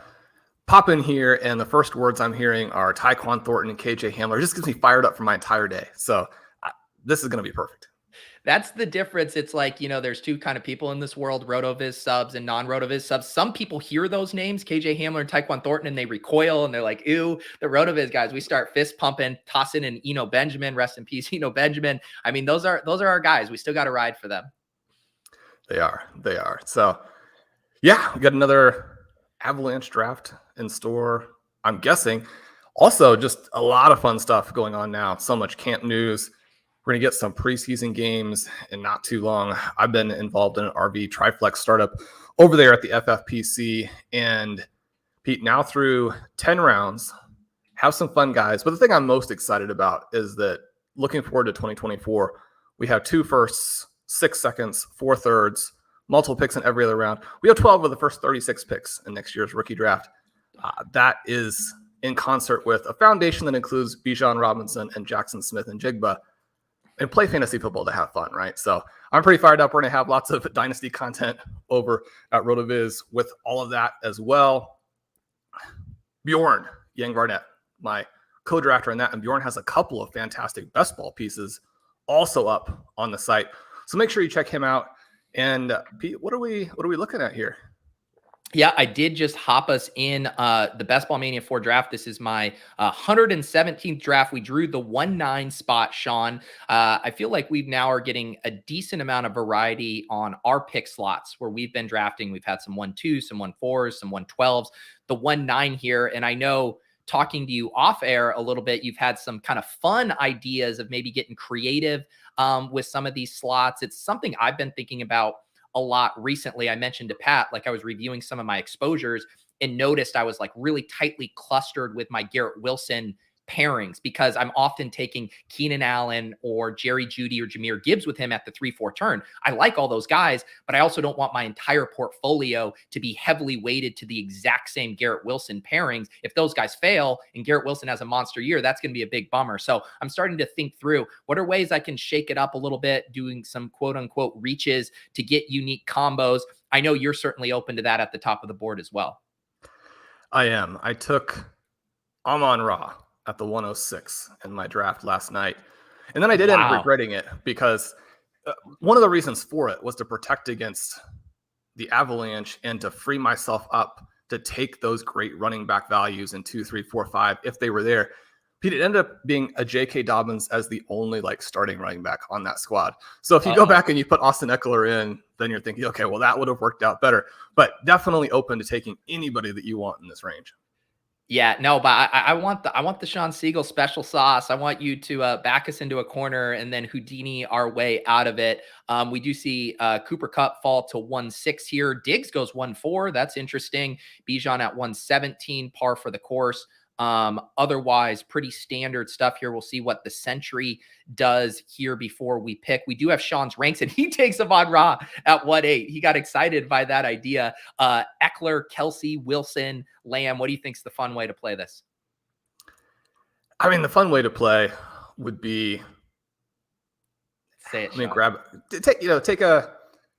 Just taking more Garrett Wilson and then moving it around with somebody else. But Lamb. Also an interesting pick there. I heard Garrett Wilson first. Lamb came in. Normally I try to get the last one there, but I heard Garrett Wilson trying to get more mixing and matching with Garrett Wilson. Yeah. So what did we have there for your exposure to Wilson? Oh yeah. You're probably going to say this is not enough. I am at 14% Garrett Wilson. What are you at, Shawn? Well, I don't know if I can do enough drafts with you over the next. I'm feeling like I might have to throw in some extra drafts with you somehow because I got to get you got to get to 20%, right?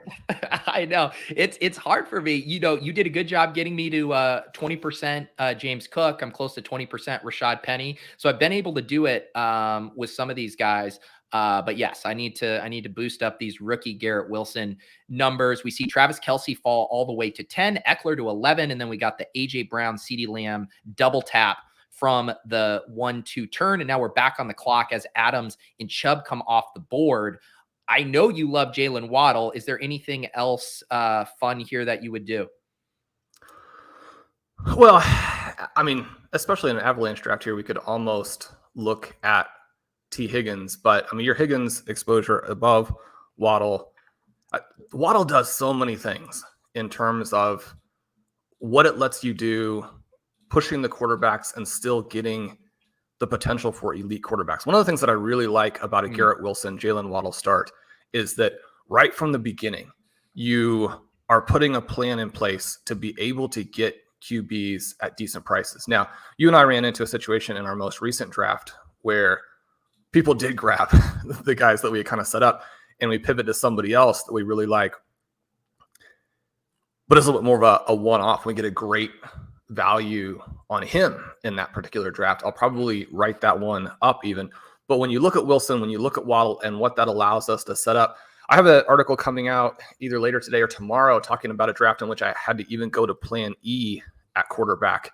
But the only way that you get there is because the first 4 plans that you had set up very effectively get wiped out in a very specific way in a draft. The vast majority of the time that will work. Your first 4 contingencies will work. And even in that, it allowed a really cool plan E. And so we're thinking about how can we put these wide receiver quarterback combinations in place in a way that doesn't end up costing us a ton in ADP value, so we can manage the avalanche, we can get running back values, but also we have this combination of a very sort of tightly constructed team that also has some ADP characteristics that we like. Yeah, for sure. Yeah, and I've noticed that too on, with Tua, with Rodgers, guys that you can sometimes really push and get these extreme ADP values on. Geno Smith has been another guy that I've noticed can really fall. And it is kind of surprising. It makes a little bit more sense with Rodgers just because there's not really any other stacking options with him outside of Wilson. When those early drafters get a Higgins or Chase, it's like, all right, one of us is getting Burrow. But it is weird to me that with DK Metcalf, because there are 3 wide receivers going in the top 6 rounds, that Geno will still sometimes fall. But sometimes you just get these interesting dynamics, right? Like the DK Metcalf drafter gets an elite QB, the Lockett drafter gets an elite QB, and then all of a sudden they're not quite into or in the market for that selection there. So it's always fun how like a unique room can create these dynamics that give you, dare I say it, different textures to these early selections. Because sometimes you will take a detour for the elite QB with these guys and not end up with the stack. So I do like all the different options you can mix and match with them. As we are about to pick at 3-9 here, I should mention I do have Shawn's personal ranks loaded in. So if you're looking here and saying, hey, that's not ADP, you are correct. This is not ADP. We like getting Shawn's updated thoughts on the ADP landscape here to help us navigate these drafts. We see DK Metcalf go off the board, then Breece Hall. Looks like best available by your ranks: Debo, Keenan, Gibbs, Etienne. What do you think you want to do here depending on the Sentry's move? Yeah, we can continue to build into partly the avalanche, partly this idea of making sure we have enough quarterback outs. Certainly think that anything with San Francisco and then Purdy is very interesting there. I've been trying to dial back my extreme Samuel exposure a little bit. I think if Gibbs had been there, but I think Samuel or Allen is the pick. Yeah, I agree with you there. Let's go Debo. I have been trying to do, I think, a similar thing to you and trying to get a little bit more Ayuk and chill a bit on Samuel, but still love him. And like you said, really sets us up for multiple quarterback options late. And I think too, for the most part, Shawn, you and I have not done too many true 0 RB builds. It is hard too to pass on a guy like Gibbs if Gibbs is there to do that, because man, you've got me excited about Gibbs in a big way. And, now you're seeing all the training camp highlights and everyone's starting to tell themselves a story on what a monster year Jahmyr Gibbs could have. Well, we need to keep folks out there also pushing David Montgomery and how he's a good fit for the offense and all those types of things. And Montgomery's going to score a lot of points as well. I don't think I have any exposure to him, but there are multiple ways to play that. And yet with Gibbs, it probably doesn't happen in 2023. It's probably more of a 2024 thing. But you're talking about the next Christian McCaffrey, Austin Eckler. Those are 2 of the 3 guys who go in the first round. That's the profile that you want exposure to. Well, that's interesting you say that, being so high on him. But when you say it's probably a 2024 thing, you mean from like a full season long standpoint? I'm guessing you're still pretty excited about Jahmyr Gibbs, say weeks 14 through 17. I am. We do see these situations where teams kind of get locked into a mentality about how they're going to do the rotation, and they look at it in the offseason and they're like, oh, wait, we have the best running back in the NFL. He should get almost all the snaps. And so then you see Christian McCaffrey come out in year 2 and just, destroy the world. You're going to get some dynamics like that. But when we're talking about winning tournaments, certainly it's exciting to get those rookie backs with the upside. I like Etienne here. Do you have? I was gonna say, should we just take the next Jamal Charles instead, since we missed out on Gibbs? There you go. There you go. It's been cracking me up listening to the Jacksonville coaches because like virtually everything that they say about their running backs is objectively not true. So, what are they saying? Well, I mean, obviously, when they came out with these crazy quotes about how good Travis Etienne was going to be, then you see a flood of articles about Etienne and notes on Etienne, news blurbs on Etienne, all that type of thing. And I was no different. I love Etienne, and so I wrote him up. But one of the things I talked about there is that if you pull up our Advanced Stat Explorer, you can see the design gap percentage. And one of the big things that they talked about in that whole spiel was how, like, if we can stop getting him to bounce these plays, if we can get him to see the hole and get through the hole, then he's going to start having all of these big runs. Well, you go and you look up the design gap percentage for him last year, and it was very good. It's basically identical to Alvin Kamara and Christian McCaffrey.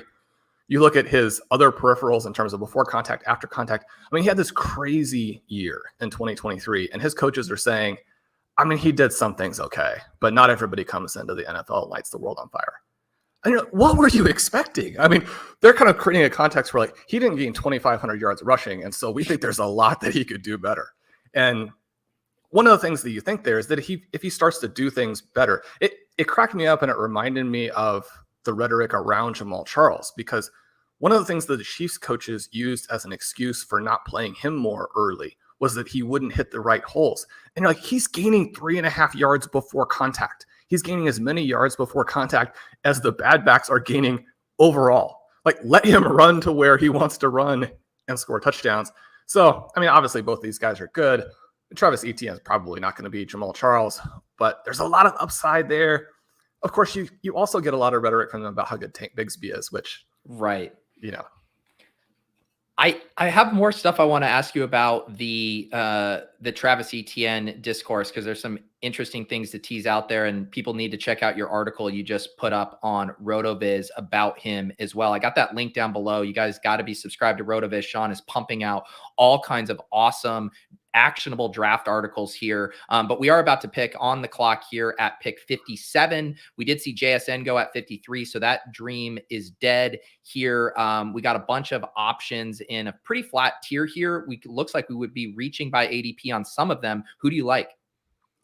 If you're okay taking Walker, I still think he's a really interesting way to play this from a talent perspective. We can start to reach and create some of those correlation plays at the receiver position. And one of the things that you get in this range, 5, 6, 7, as you're trying to build out your game stacks, is that if you don't reach at least at one point, then you're probably going to not have the full puzzle constructed. And yet, right. You want to be pretty tactical with it, because you can come out of the draft and be like, well, I reached 2 rounds on 3 guys. Did I need to do all 3 of those? Do you know what's funny, Shawn? Just because I've been now thinking about this more, I did pull up the Fantasy Life Best Ball Hub to look at my Garrett Wilson, Jalen Waddle teams, and all 3 of them have Jahmyr Gibbs on it. So it feels good to finally get an ETN on a Garrett Wilson, Jalen Waddle team. But it is just funny, again, showing how you get funneled to similar selections that don't have any other ADP correlation. It's not like Amon-Ra or Lamb with Gibbs for week 17. It's just correlated by ADP. So glad to mix that up there. After we make this pick, I did want to ask you one more thing about the ETN stuff. And it mainly we can touch base with it on Walker too, because it is this whole conversation about what's a dead zone back. These guys are going in a range, an ADP range that typically, is where the dead zone backs go. And yet drafters this year, and us included, are making exceptions for these guys. But let's make this pick here. Dotson, Pickens both give us correlation with some of our other wide receivers. Anything else you'd like to do? It's early for Dotson, but I think it does make sense here.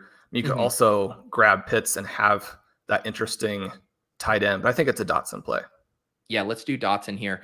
But yeah, to circle back to that stuff with Etienne and Walker, talk through like how you think through, because what critics will say is like, hey, you guys, popularize this concept of the dead zone, and yet now you make these exceptions and you're like, well, I can do this one because I like his profile, or I could do this guy because he's more explosive than the typical dead zone back. Like, how do you think through like macro trends like that while being very contextual and specific with making exceptions to those trends?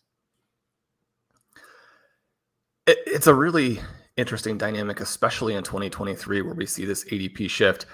It also dovetails really nicely that question with the show that Ben and I recorded yesterday for Stealing Bananas, and I believe we'll release tomorrow, where we talked for about an hour and 20 minutes about the overall trends again and the running back trends and how you would beat them and what it means for the dead zone. And running back expected points are down. A lot of those elements are probably at least a little bit in conflict with what you would expect based on how defenses are playing things. I think that the defenses actually take away some of the things that the running backs do well in a way that's counterintuitive. But yet at the same time, one of the reasons that running back scoring is down is that running back scoring relies on stars, and stars generally come out of this age 21 to 24 type of time period. And you look back at the stars who were drafted over the last 3 drafts, and those guys at an incredible rate have been hurt and have been wiped out of what would have been big seasons. And then you also come back and you have that sort of injury hangover, either with actual decline of play or with a team taking it easy on you.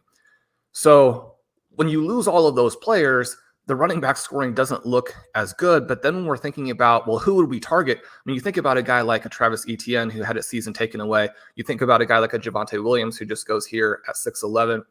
You think about a Kenneth Walker, who Walker is a guy with 4.38 speed, who had one of the best evasion rates in the NFL last year, who had a broken tackle rate above 12%. So you're starting to talk about a guy with a Nick Chubbish type of profile. And you think about, okay, well, Charbonnet is there, and Charbonnet is probably going to take meaningful touches in a way that does hurt his EP profile.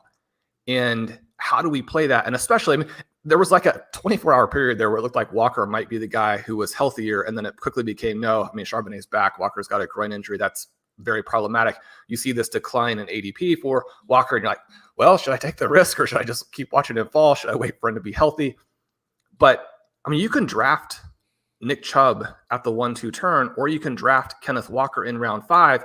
One of those is a lot safer play in terms of the points, but is it a safer play in terms of points and risk to ADP and putting together a tournament winning team? I would argue that it's not. And so that's kind of what we're looking for. These dead zone backs are guys who, in a different world and with people being healthier, think again with Travis Etienne, like just how good Etienne actually is. I mean, he should be a 2-3 turn player. If you're getting him in round 4, you're going to pull the trigger there, because especially if we have a lot of these backups, and both of those guys, you have Bigsby, you have Charbonnet, those guys are going to take chunks out. You need players who are so talented that they could have 3 or 4 fantasy points over expectation per game to round that profile out. Whereas if you're simply taking touches, you're going to get guys like Joe Mixon who underperform that workload, even in favorable offenses like the Bengals have. So those, I think, are the conflicts or the tensions that you're dealing with as you draft in those ranges. They're pretty interesting. Well, Shawn, we're back on the clock at pick 81. We considered Pitts ages ago, and he's still available here. Feels like a fun click to me. Anything else you're saying? No, Dallas Goedert also a fun click, but Pitts the guy. Yeah. Been trying to get some more Pitts exposure, back-to-back drafts now. Took him with Pat, I believe at pick 79 or 80, and we get him here at pick 81. So feel good about that. Etienne, Kenneth Walker at running back, wide receiver, Garrett Wilson, Jalen Waddle, Deebo Samuel, Jahan Dotson, tight end, Kyle Pitts. This doesn't sound fun. We got some breaking news by JGFC. Dalton's beat reporter saying Waddle is down after an 11v11 rep, being escorted back to the locker room. Hope Waddle is okay there. Thank you for passing along that news. All right, so we are about to pick here again at 8-4, pick 88. We do see a decent amount of the wide receivers kind of, drained here, although still some interesting names. And of course, we got a quarterback potential here. We got a couple running backs. You and I draft a ton. We'll have to see which direction we want to go here. A lot of options. Yeah, we do have Cook go. That was going to be the one I was really into. And the draft that I did last night, and I had the Waddle pick in the second round, I passed on Cook to take Waddle and made it for a very nice team, but you do have that regret. So I was going to flip it up here, but we don't have that choice. One of the reasons why when you do get that choice of James Cook at a good price, you probably want to go ahead and just click it. Yeah, I was just checking out the Tyreek Hill drafter has Trevor Lawrence. I don't know if he'd pass on Tua twice. What do you think the play is here? Yeah, you wonder if the Waddle news, if that could even push him down. I think it's probably Tua in terms of getting as much safety and upside. It's just such a combination of those two things that I think that once we have Waddle, we have to make that play. Yeah, I agree. We now see James Cook starting to go earlier and earlier in drafts. Even this drafter here who had 4 running backs, Eckler, Josh Jacobs, Aaron Jones, couldn't pass up on James Cook. I assume all of the training camp buzz and highlights surrounding James Cook has brought a smile to your face these days. It has. You go. Training camp is one of these sort of wild experiences for fantasy drafters who have a lot of teams, because it's similar to NFL Sunday, right? Because based on how well the player plays, you're thinking that your teams are wildly fluctuating in terms of how good they are and what they represent. So when you get that buzz for players that you're loaded up on, it feels like an early Christmas present. And you're like, number one, I got it right, which, you're always glad about helping out whoever is following. But then those teams set up there nicely with Cook. One of the things you ought to keep in mind, and you mentioned Tyquan. Tyquan is the very exact opposite end of the pole with that, where, as far as I'm aware, he still hasn't caught a pass in training camp. The quarterbacks are staying after practice to play catch with him so that he can have receptions. But we want to remember these things can flip. And so you don't want to get too high, too low. You do obviously move around how you manage your exposures, where you rank the guys, tactically where you're trying to strike in drafts to reflect new information. But these guys are going to keep practicing. We're going to have highlights from some of the players who haven't done anything big yet. Well, yeah, and that kind of dovetails with a little bit of the Deebo Samuel, Brandon Ayuk stuff. Deebo, I know, has been a priority target for you, but then you just recently wrote up Brandon Ayuk. I love both of those guys. In our first slow main event draft we're doing on Chip Chasing, we took both of them in that format. Is that one of those instances where you're like, man, this drumbeat on Ayuk is so loud and persistent? We also like his talent, what he's done from an efficiency standpoint, that maybe now is time to kind of tilt and balance some of my exposures from Deebo to Ayuk, or is there another consideration there? Well, so often I'm trying to play either uncertain offenses where you're trying to manage risk, or explosive offenses where you're trying to create as much exposure as possible, but do it in a way that is responsible for filling out your rosters. You're trying to target the less expensive guy, especially if the thesis for each player is pretty similar, or even the second guy maybe has more upside, isn't as proven, but more upside. So you're thinking, okay, well, this is just another great situation to lean into Ayuk. I think that both guys there are so exciting. And one of the reasons that you end up with a lot of Deebo is that he comes in a range where it's really just him and Keenan Allen. And for me, the next round and a half is so bad at receiver that I think it's difficult to select guys there. Now, I'm not saying that all of those guys are going to miss by any stretch, but that is kind of a flat area where wide receivers are being pushed, I think, specifically because of 2023 ADP and structural pressures where they don't really deserve those prices. So you just as soon have guys in 5, 6, and 7. Maybe the guys in 5, 6, and 7 are not quite as strong, but especially when you adjust for some prices, you like them better. So, you have more guys actually in Ayuk's range who are appealing than you do in Deebo's range. And that, for me, is kind of how that gets balanced out to where I'm pretty even on the two guys, when otherwise you're just like, more Ayuk, more Ayuk, more Ayuk. Right. We are starting to see, I've noticed it in these past few drafts, a lot of the premium 0RB targets are starting to inch up a little bit. We see Rashad Penny go top 100 here. Gibson has been in this range for a while. We talked about James Cook getting pushed up a little bit here. Man, I see A-Chain highlighted here. He's a guy that I've been wanting to click a little bit more. We also got a couple intriguing tight ends. What do you think is the play? Yeah, I think that hitting on a Freiermuth is probably the way to do it. Yeah. One of the things that, again, this is one of those things where I really want to believe it, and so I have to be careful about tricking myself.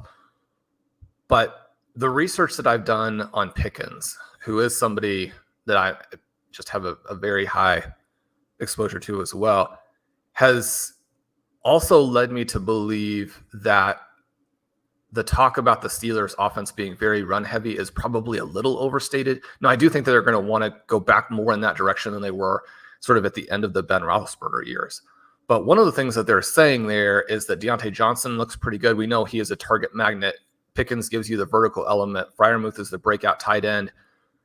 And with all of that kind of in place, they've become pretty optimistic about Pickens having this sort of Trevor Lawrence-like second season. I think that overstates what he's going to do. But if you come a little bit more comfortable with that offense and that team in general, then getting some Freiermuth at, in and around ADP with what he could potentially do for you at tight end, I think is a good pick. Yeah. And Kyle Pitts and Freiermuth is a fun combo. I think I did that exact combo the other day on a draft as well, trying to boost up some of those elite tight ends in my profile. So we do have A-Chain come back here. Warren, Pirine, Dulcich, Daniel Jones, Dobbs. What do you think? Yeah, probably A-Chain won't get back to us. I think that he gives us another one of these guys who can significantly outperform his price, although also potentially significantly underperform, where he could be the one guy kind of in this range who does virtually nothing. As you're continuing to read the tea leaves, do you have a favorite for Dalvin Cook, like as we draft this moment? At this moment, it does really seem like the Dolphins and Jets are nowhere near his asking price. And so to me, it feels like his best landing spot is probably a dark horse spot that we're not even thinking of that has an injury, similar to the Saints, right? They lose Eno Benjamin, team wants some depth add, they come in, they give him slightly more money than what, the Jets and Dolphins were willing to give him. And Dalvin Cook is just so sick and tired of sitting on the sidelines that he says, yes, I'm going to take up this deal. Especially if all the other landing spots start to get chewed up, if Zeke goes back to Dallas, who knows, Fournette signs with the Chiefs or whatever those dominoes play out. I do think Dalvin Cook is probably not going to be on the Jets and Dolphins unless we get an injury. I am curious. I want to follow up on the A-Chain stuff. If you do think through the range of outcomes where he could be a zero, which I do agree that is possible, does that make you want to make some big bets still on Raheem Mostert and Jeff Wilson, setting aside the specter of Dalvin Cook, just saying like, if A-Chain's a zero, like one of those guys at their ADP, if not both, should surely outperform it. Yeah, it's been weird because I like both of those guys a lot, and yet I have stopped drafting them more or less entirely. That probably isn't the way to do it. If we get another situation where A-Chain goes down again and misses some more practice time, then I think you want to start to emphasize those players. They both kind of go in a range where I have some other guys that I like. One of the things right now that I believe has been a little bit trickier, we talk about how in so many seasons, as you get later and later in the draft, the best player still left will be a running back. I do think that round, the second half of 17, round 18, and it's going to depend on your individual draft, of course, but you do get to a point where I actually don't think that running back is clear enough yet to feel comfortable or that confident in those picks. So as I'm trying to get the guys with the extreme upside in that 14, 15, 16 range, I'll often be in a situation where Mostert and Wilson maybe don't make the most sense, or I'm just playing that part wrong. Yeah, I do. I'm pretty happy with my exposures right now to A-Chain, Mostert, and Wilson. They're all tiered. I'm slightly above on A-Chain, a little bit higher on Mostert, and then the heaviest on Wilson, just playing it via the prices there. So I feel pretty good about where it's at, but it's hard not to get excited about A-Chain, just knowing when he hits in such a massive way. For us trying to catch up at wide receiver, you got Dobbs and Myers on the board here. Jaylen Warren as well. What do you think is the play? Well, we could take Rodgers to kind of finish out the quarterback situation and get the player with Garrett Wilson there. But I do like Dobbs in this stretch also. Like, I think there's a small chance that Rodgers comes back. Do we? And then because we have other outs to quarterbacks we like later, you got Purdy, you got Howell, you got Jordan Love, you got Ritter, you got Pickett. Do you think that might be a spot, as I do click on Dobbs, for us to push it and see? We only have one drafter who doesn't have a QB here. He could certainly take Rodgers, but I also wouldn't be surprised if he doesn't have a stack, if he passes on him as well.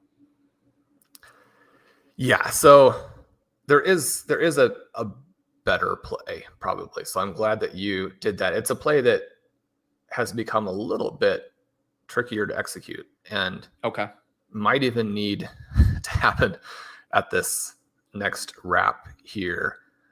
All right, I'm excited. Hey, I'm ready to Galaxy Brain. Aaron Rodgers does go here, but I don't feel too bad about that, considering we got Tua and we have so many other stacking options and games we've been building around. So we have Jamal Williams, Jalen Warren. I'll recap this team here. So we got Tua at quarterback, Travis Etienne, Kenneth Walker, Devon Achane at running back, wide receivers, Garrett Wilson, Jalen Waddle, Deebo Samuel, Jahan Dotson, Romeo Dobbs, and then tight ends, Kyle Pitts and Pat Freiermuth. Sounds like you're cooking up a Galaxy Brain idea here, Shawn. Well, as I'm looking at the ADP on our ADP tool, I mean, Purdy's probably not going to come back. And so if we're talking about Samuel and Ayuk as both of these massive smashes, then I think Purdy comes back, Shawn, and this could be famous last words, but he's really been fallen. Do you have another guy other than Purdy? Let's go with Rondale. Let's go with Rashee Rice. Okay. Got it in time.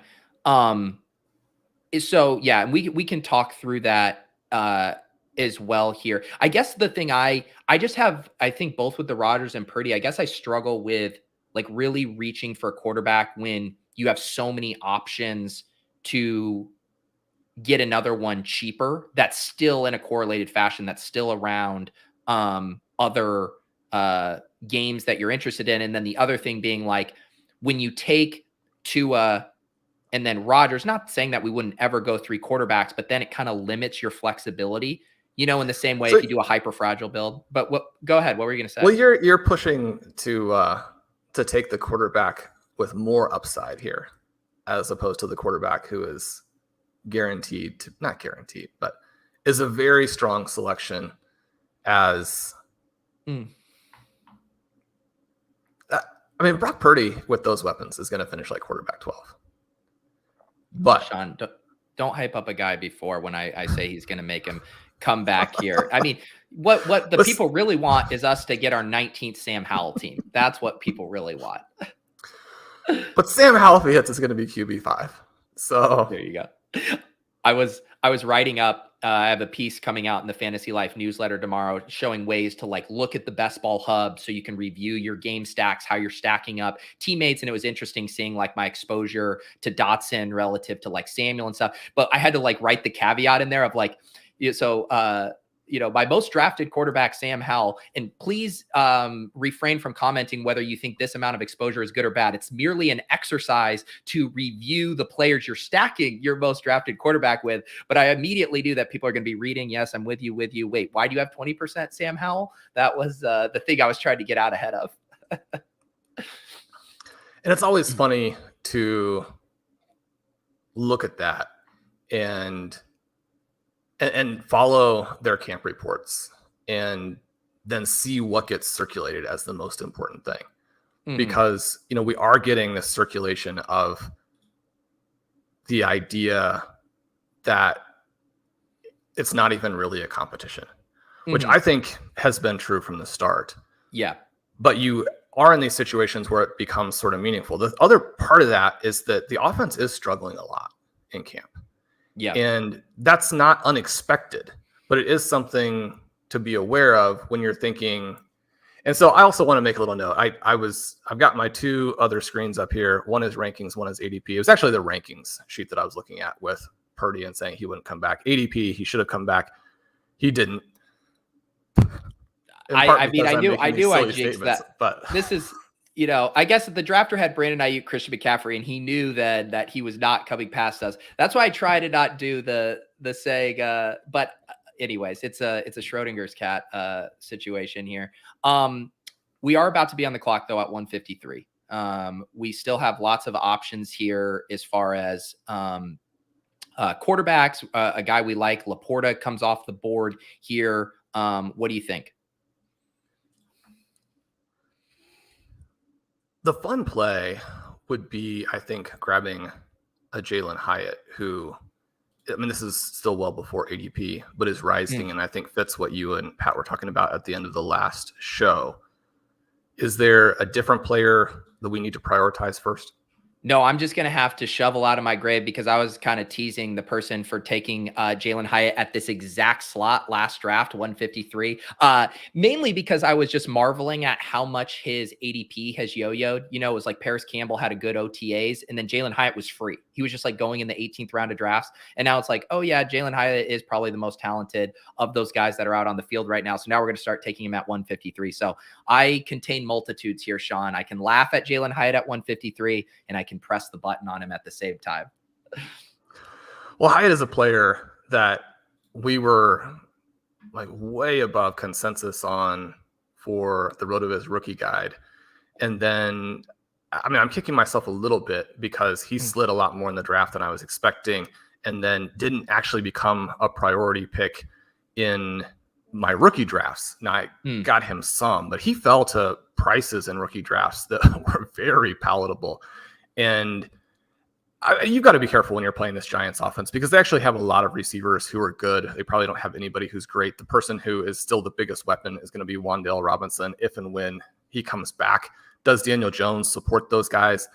And yet, Hyatt, I think, is the other player. The people who are more filler types of receivers, I think those guys, even though they're going to have individually good games, and I love what Isaiah Hodgins has done to resurrect his career. He deserves a ton of credit for that. He's a good player. I mean, Hyatt and Robinson are the players I think that you want to be on when you're talking about tournaments. Yeah. And for a while, both of them were 18th round picks. That was a great time to load up on those guys. We are on the clock here at 14-4. We have some quarterbacks up here. We got Tajay Spears, Mostert. Who do you like? Well, do you want to do that reach for, not huge reach, but Jerome Ford to kind of finish out this? Yeah. Where are we? Were you worried? Were you worried about the injury? Everyone was freaking out. Did you look into that? It didn't seem to me to be a situation that necessarily deserved that, but sometimes you'll get the guys where just the initial reports become a little bit worse as you go along. And so, yeah, I think you want to be aware of that. I mean, the Browns are still a place. So I want to ask you this question, right? Yeah. I was in a draft yesterday where Kareem Hunt went 4-11. And what? 4-11? And so I wasn't sure if it was 4-11. Right. Wow. If it was a misclick, if it was, but I mean, you and I have a lot of Kenry Miller. You get the suspension. The reports from training camp are that he's awesome. He's working on his receiving. He thinks that he's like better than Alvin Kamara. You signed Jamal Williams. You still have Alvin Kamara. You drafted this guy who's good. My problem with the running back stuff is that you've got all of these teams like the Kansas City Chiefs who don't have anybody. And then you've got the teams that have three guys. They're like, what happens if they're all done? We need a fourth player who's going to get here in the mix and cause problems for fantasy drafters. Yeah. Yeah. I think, and we saw this happen with the Eli Mitchell, what was it? The abductor strain. He's been really dropping, and I wrestle with this. Like my thing too, even with the Jerome Ford stuff is like, we're still playing a 17-week contest. We're still trying to build teams that can win 15, 16, 17. And if you're getting big discounts on these guys because of short-term injury concerns, then I'm pretty excited about it. The counter is people say, okay, Jerome Ford, pulls his hamstring. That's a type of injury that can linger. It gives a chance for another running back to get in the fold there, potentially carve out a role. And now all of a sudden the thesis is ruined and you spent, pick 160 on him. So in general, I think I'd just try to be a little price conscious on it. And I mean, I took a lot of Eli Mitchell in the 150s the past couple days. And that was the only reason I didn't know if we could maybe push Jerome Ford, just knowing how spooked everyone is. But on the same token, like, we're building out a correlation with Garrett Wilson in week 17, and there aren't really many other viable Browns to do that with at this point in the draft. No, there aren't. So if you want to get a little bit there, and everything that they're signaling suggests that he's going to get that Kareem Hunt role. So you're talking about potentially more standalone value even than what you're thinking in terms of handcuff value. So what are we at with running backs? So he was the fourth, right? Yeah, he was our fourth running back. We started with the double anchor out of the dead zone, Travis Etienne and Kenneth Walker. We tacked on Devon Achane at 112, and we have Jerome Ford as our fourth running back. Spears at the top of the board here. Anything else you like? Well, are you taking any White with the Jacobs holdout? You know what? I clearly not enough. At 0.9%, he's a guy that I've been wanting to get a little bit more, but he just always seems to go ahead of that. But he is close to ADP here. You want to do White over Spears? Yeah, let's try that once. Yeah, what is your read on that? I mean, in the draft I just did with Pat, Josh Jacobs went at pick 45. I must have missed a report. Is there more smoke there about a legitimate holdout happening? Well, maybe it's Ben. I mean, Ben is very insistent that Josh Jacobs is going to do this all the way. And I mean, obviously there's some having fun with that, but I think that you have more Le'Veon Bell risk there than with a lot of guys. Now, you also have reports that, the Raiders could back away, let him go to other teams. He could end up with the Kansas City Chiefs. At that point, maybe you're talking about him at the 1-2 turn. So he has gotten to a point in terms of Jacobs himself that I think that he is draftable, where usually he's a guy who, despite what he did last year, is actually a little bit dead zoney for me. He's now in a range that I think is very interesting for him, but it also creates these scenarios now where, I mean, about Josh McDaniels. I mean, he wants to prove that the guys that he drafted are the way to play it. Even if he's constantly downgrading the quality of his roster, he's going to lean into that and show you that it'll work. So, I mean, White is one of these players where the peripherals for him over his career haven't actually been great, but there is some, size speed element that could be dangerous in the right situation. So we're in pretty good shape structurally here on the clock at 16. What is jumping out to you? Well, we had some fun taking Murray and then making the end of it work in the previous draft. It's probably not too early to look at some of our other QBs. I think that we could add a third tight end with Mayer here if we wanted. Let's. I'm just going to quickly. You mentioned Mayer. Let's go ahead and tack him on. We're making a bet on the Raiders here. Definitely ahead of ADP, but it didn't seem like we had a super strong selection there. So let's get to the three tight ends with the two early ones, which I know is something you and I have done a bit more on this show here than maybe I traditionally do, and something I like being open to. Are you, have you been selecting any Jimmy Garoppolo late in drafts, or does he still not fit a criteria of a quarterback you like to select? He's just so tough because the numbers for him are actually, very solid. You pull up some of our tools, you go into Sports Info Solutions, Advanced Data, what have you, and yet the teams are very much signaling that they think that he is a product of the schemes and the offense. But you're going to go into another situation where a head coach really believes in him, and he's going to have Devontae Adams, and you're going to have an underrated Jacoby Myers, and you're going to have a Mayer, who probably is one of the most underrated players in all of fantasy across all formats. Within that context, and especially, I mean, you can say, well, if they have Josh Jacobs, then teams can't, focus on taking Jimmy Garoppolo away. And the last thing you want is a team actually trying to stop him for what he needs to do. And yet, if you end up with some good passing volume, we know that offense can do some things, even with quarterbacks who weren't Tom Brady. So I think that he works as a final round pick. He's not someone that I have hardly any exposure to, but if you get caught out and you have some Raiders on your team, I don't think that you should immediately assume that your build is broken or your team is dead. Yeah. The Raiders are really interesting too. Like if you, and I know you've had some willingness to select Jacoby Myers because I think you feel that there is kind of some like systemic risk, the bottom falling out for Devonta Adams, obviously some risk now with Josh Jacobs. It seems like playing the Raiders through those cheaper options. Like if it blows up with those guys, I mean, Jacoby Myers, Michael Mayer, and Zamir White, like that's the offense, right? It is. It is.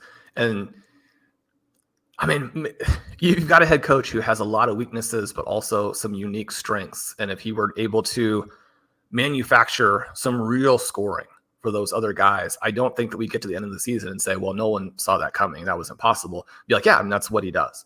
And so I think that it's kind of a stealthy way to play it. One of the reasons that I am not really heavily on the Raiders in terms of building out some of those other elements is that week 17 matchup. That game looks like it could be really low scoring and gross. So yeah, that's one of the funny ones where people look at it and it's, a dome game, two bad defenses, people get excited about it. But then you look at the Vegas totals and it's like a really, really low. Like the Colts have one of the lowest average 15 through 17 team totals across the entire league.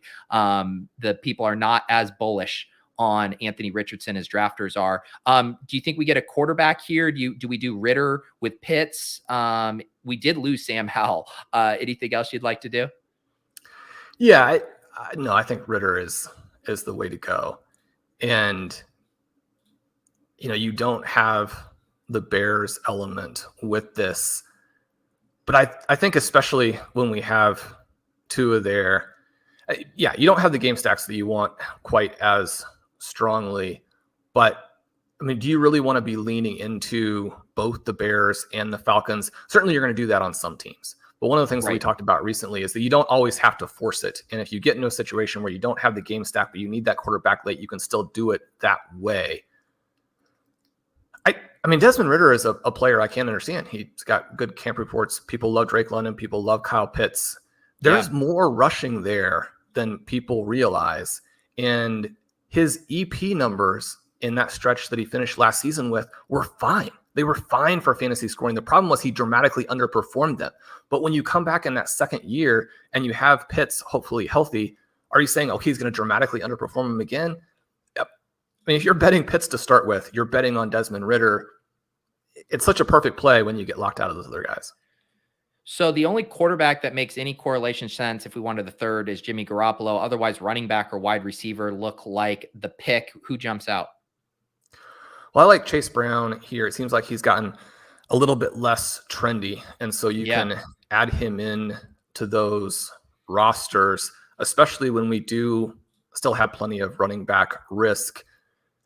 I mean, would it surprise you if we got to those final couple of weeks and this was a 2021 situation and we have Etienne, maybe doing a little bit, but Tank Bigsby is boxing him out some? Would it surprise you if, obviously Kenneth Walker is injured or has lost his starting job, but this team makes that push over the final week because you get 20 points from Ford, 20 points from Chase Brown, 20 points from Zamir White. We want to dream in different directions there. And I think that we have the right running backs. And I had mentioned that running back had gotten a little bit less comfortable for me in the final round, in part because when we talked about some of the really good things that have happened, Pete, I'm hearing that Chuba is not a lock even for the second string job. That is the other one kind of with Tyquan there, where I'm looking at my exposures and I'm like, this is not going in the right direction. But Chase Brown in the final round is, that's just a no-brainer. It's so funny, like the rhetoric around that, because then I saw another training camp report about Chuba that he and Miles Sanders were equally splitting first team reps at a practice recently. So it's hard to keep track of all of these. I will say, Shawn, the fact that you can go from calling Travis Etienne the next Jamal Charles and then spinning a yarn where he's getting boxed out by Tank Bigsby at week 17. You make my head spin sometimes too.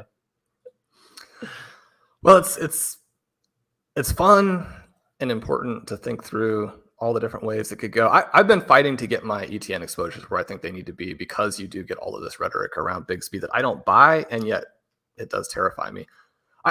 Mostly this is a big vote of confidence for our late running back group. Yeah. And One of the things I pushed back on throughout the 2023 draft season is this idea that what we saw in 2021 and 2022 in BBM is definitively going to be what works in 2023. There are so many different dynamics, and yet you want to be set up to take advantage of different ways that it could play out. And those dead zone running backs with elite talent, plus then the right types of late running backs, to where if you got a situation where it was a Devin Singletary and Rashad Penny and Sony Michel, the guys who hit at the end in 2021, you're building off of both of those. And if you have that set up, you have the right quarterback plays here. I made my pitch for Desmond Ridder being he's probably the player I understand the least in terms of where he's going in fantasy drafts.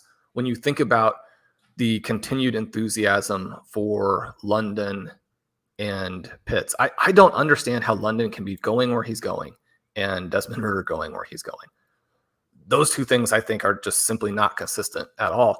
But you look at this team and you look at the kind of the mix of safety and upside and the mix of scenarios that we're playing.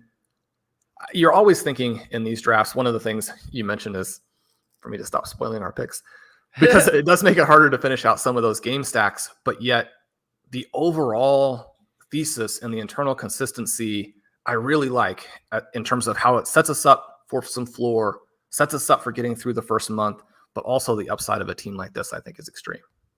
For sure. And let me recap this team here for the audio listeners as we landed the plane with a 2-6-7-3 build. We do have Tua and Desmond Ridder at quarterback. Our running backs got Travis Etienne, Kenneth Walker, Devon Achane, Jerome Ford, Zamir White, and Chase Brown. Our wide receivers, Garrett Wilson, Jalen Waddle, Deebo Samuel, Jahan Dotson, Romeo Dobbs, Rashee Rice, and Jalen Hyatt. Felt good to get a Dobbs share at a reasonable price. We've taken him early in some of these drafts before. And then tight ends, loaded at tight end with Kyle Pitts, Pat Freiermuth, and Michael Mayer. Back to your conversation about Desmond Ridder being mispriced. I remember back like a few years ago, I want to say it was like a Roethlisberger year, one of the tail ends of his career. And like all of those wide receivers were going early. I think it was like Juju and maybe it was even Claypool's rookie year. And everyone's like, you know, Roethlisberger's going in the 12th round and all of his other wide receivers are going super early. Why isn't he going higher? And sometimes people were kind of like picking apart that thought logic. But now we have Desmond Ridder going in the 18th round or undrafted in a lot of drafts. And even that feels extreme relative to acknowledging, sure, could one of these guys, could London hit in a big way, but not Pitts? Like, absolutely. But even in those scenarios where London hits in a big way, like Pitt or Ridder is probably coming along for that ride. So today has been a very Atlanta Falcons heavy draft for us with Pat. We drafted Ridder, Bijan, London, and Pitt. Shawn, you and I get the Ridder in Pitts there. I've been making a concerted effort to boost my Pitts exposure down the stretch, and getting him twice today in the 80s feels pretty good. Yeah. In your draft with Pat there, did you have Bears opposite that? You know, we didn't. It was another thing there. I've been keeping an eye on Chase Claypool, but I think whether it's because he's getting in training camp fights or having training camp highlights, he's more on the radar of people. I do really like Claypool as a late dart there. Sometimes I'll have like a Roshan tossed in, but no, we didn't get any Bears on this one. It again is one that is tricky. And you look at that sort of 4-5 turn where to really do it through the Bears side. I mean, how are you going to get London, Moore, and Fields together? You can't really do that. And so then you're moving off to things that are probably not as dynamic. You're trying to do it through a Pitts instead, or you can flip it around and obviously do it through Ridder, which I think is an interesting kind of way. The thing that most people just don't want to do, though, is have the Ridder portion of it. Right. Fields is obviously a much, much better play. And I have written up Fields as actually one of the best picks in the draft, especially when you're thinking about single season upside. So I think that his range of outcomes is a little wider than people think, even when they're looking at that rushing element. If the passing part of it hits, I mean, he's one of these guys who actually, despite being young, is a much better redraft play than a dynasty play, where in dynasty, you have a little bit of risk with his passing never developing or melting down, that kind of thing. And you lose a lot of value, where in the single season, you just have that 1 year exposure to it. But even with how good a pick he is, if you're buying some of those Bears elements, it still pales in comparison to how good of a pick Ridder is, if you like that Bears-Falcons matchup at all. And if you like having some exposure to two offenses that could end up with a very low pass total, very low play total, those types of things that, damage that particular game, but also damage those players as you go through the entire season. Shawn, you just had a piece up on the site of 5 wide receivers that you've been targeting in drafts. You have been churning out a ton of good content, also spotlighting some of the other great work coming out at RotoViz. I know this is the time of the year where you really start to ramp up your stuff. I'm already getting excited. When are we going to see the first edition of the Zero RB countdown list? What are the things people can look forward to over on RotoViz in the coming weeks? Yeah, I'm hoping to have that probably next week. If nothing else, have sort of a teaser about the very late guys that we're looking at, where maybe you're just actually putting them on a watch list as opposed to drafting them. But, such a mix right now of redraft, dynasty, best ball. I'm going to have those dynasty pieces that I mentioned at the start. I've got a draft that Colin and I did where we got boxed out on some things and actually opened up an even more, you might say, experimental, even though the evidence is very much in favor of this crazy tight end build. I'll be looking at other things you can do tight end wise in best ball and Underdog if people are looking for that. And then we're going to have a lot of these FFPC oriented redraft leagues. You had mentioned you guys are doing your first main event tonight. I can't wait for both that in general and for the one that I'm going to do with you all shortly. There'll be a lot of content looking at how you attack that format specifically, redraft wise, and in the best players. So this mix of strategy articles and player pieces. I mean, the enthusiasm now for the players. I keep saying that managing your portfolio is important. Having the right structures along with the portfolio is important. But I love drafting the guys that I think are going to blow up. And maybe there hasn't been a year that I can remember where it's so fun to pick players. And there'll be a lot of articles kind of explaining why there. So we go deep into the evidence and trying to mix in some training camp news. So if you want that mix of what the team is saying, which in many cases is just going to be misleading and maybe doesn't even some of the teams you listen to them talking, and we mentioned about Travis Etienne, their various running backs, and you look at the evidence, the data, and you're like, nothing you're saying actually reflects the reality here. But you love to kind of ride this wave of enthusiasm in training camp. And, if you need to move a guy like 1 or 2 spots to make sure you are getting him, you don't want to come out of your drafts without any Brandon Ayuk with how well he played last year and how well he's playing right now. Those little moves and that combination of elements, I'm pretty fired up for. Yeah, and it's crazy. We only have a few more of these Wednesday drafts here before the season starts. So going to soak these up while we have them. Appreciate all of you guys hanging out in the chat here. If you guys are watching the YouTube version, we do post the audio of these on the RotoViz airwaves. You can subscribe to those podcast feeds, including their best ball specific feed. You can also, if you're listening to this, you can watch these drafts on my YouTube channel. That's youtube.com/Peter Overzet. You can get subscribed here. I'm drafting multiple teams a week, a couple on Best Ball Breakfast on Monday. I do Splash Play on Tuesday, and then 2, of course, on Wednesday. Previous to the draft with Shawn, I always draft with the Best Ball Mania champ, Pat Carrain. So if you're just hearing that and want to see that draft as well, head on over to the YouTube channel. And everyone needs to be subscribed to RotoViz. It is mandatory reading down the drafting homestretch. Always a great time to be alive, a great time to draft. This has been the Best Ball Banana Stand with Shawn Siegel and Pete Overzet. We will see you guys next time. Have a great rest of your week.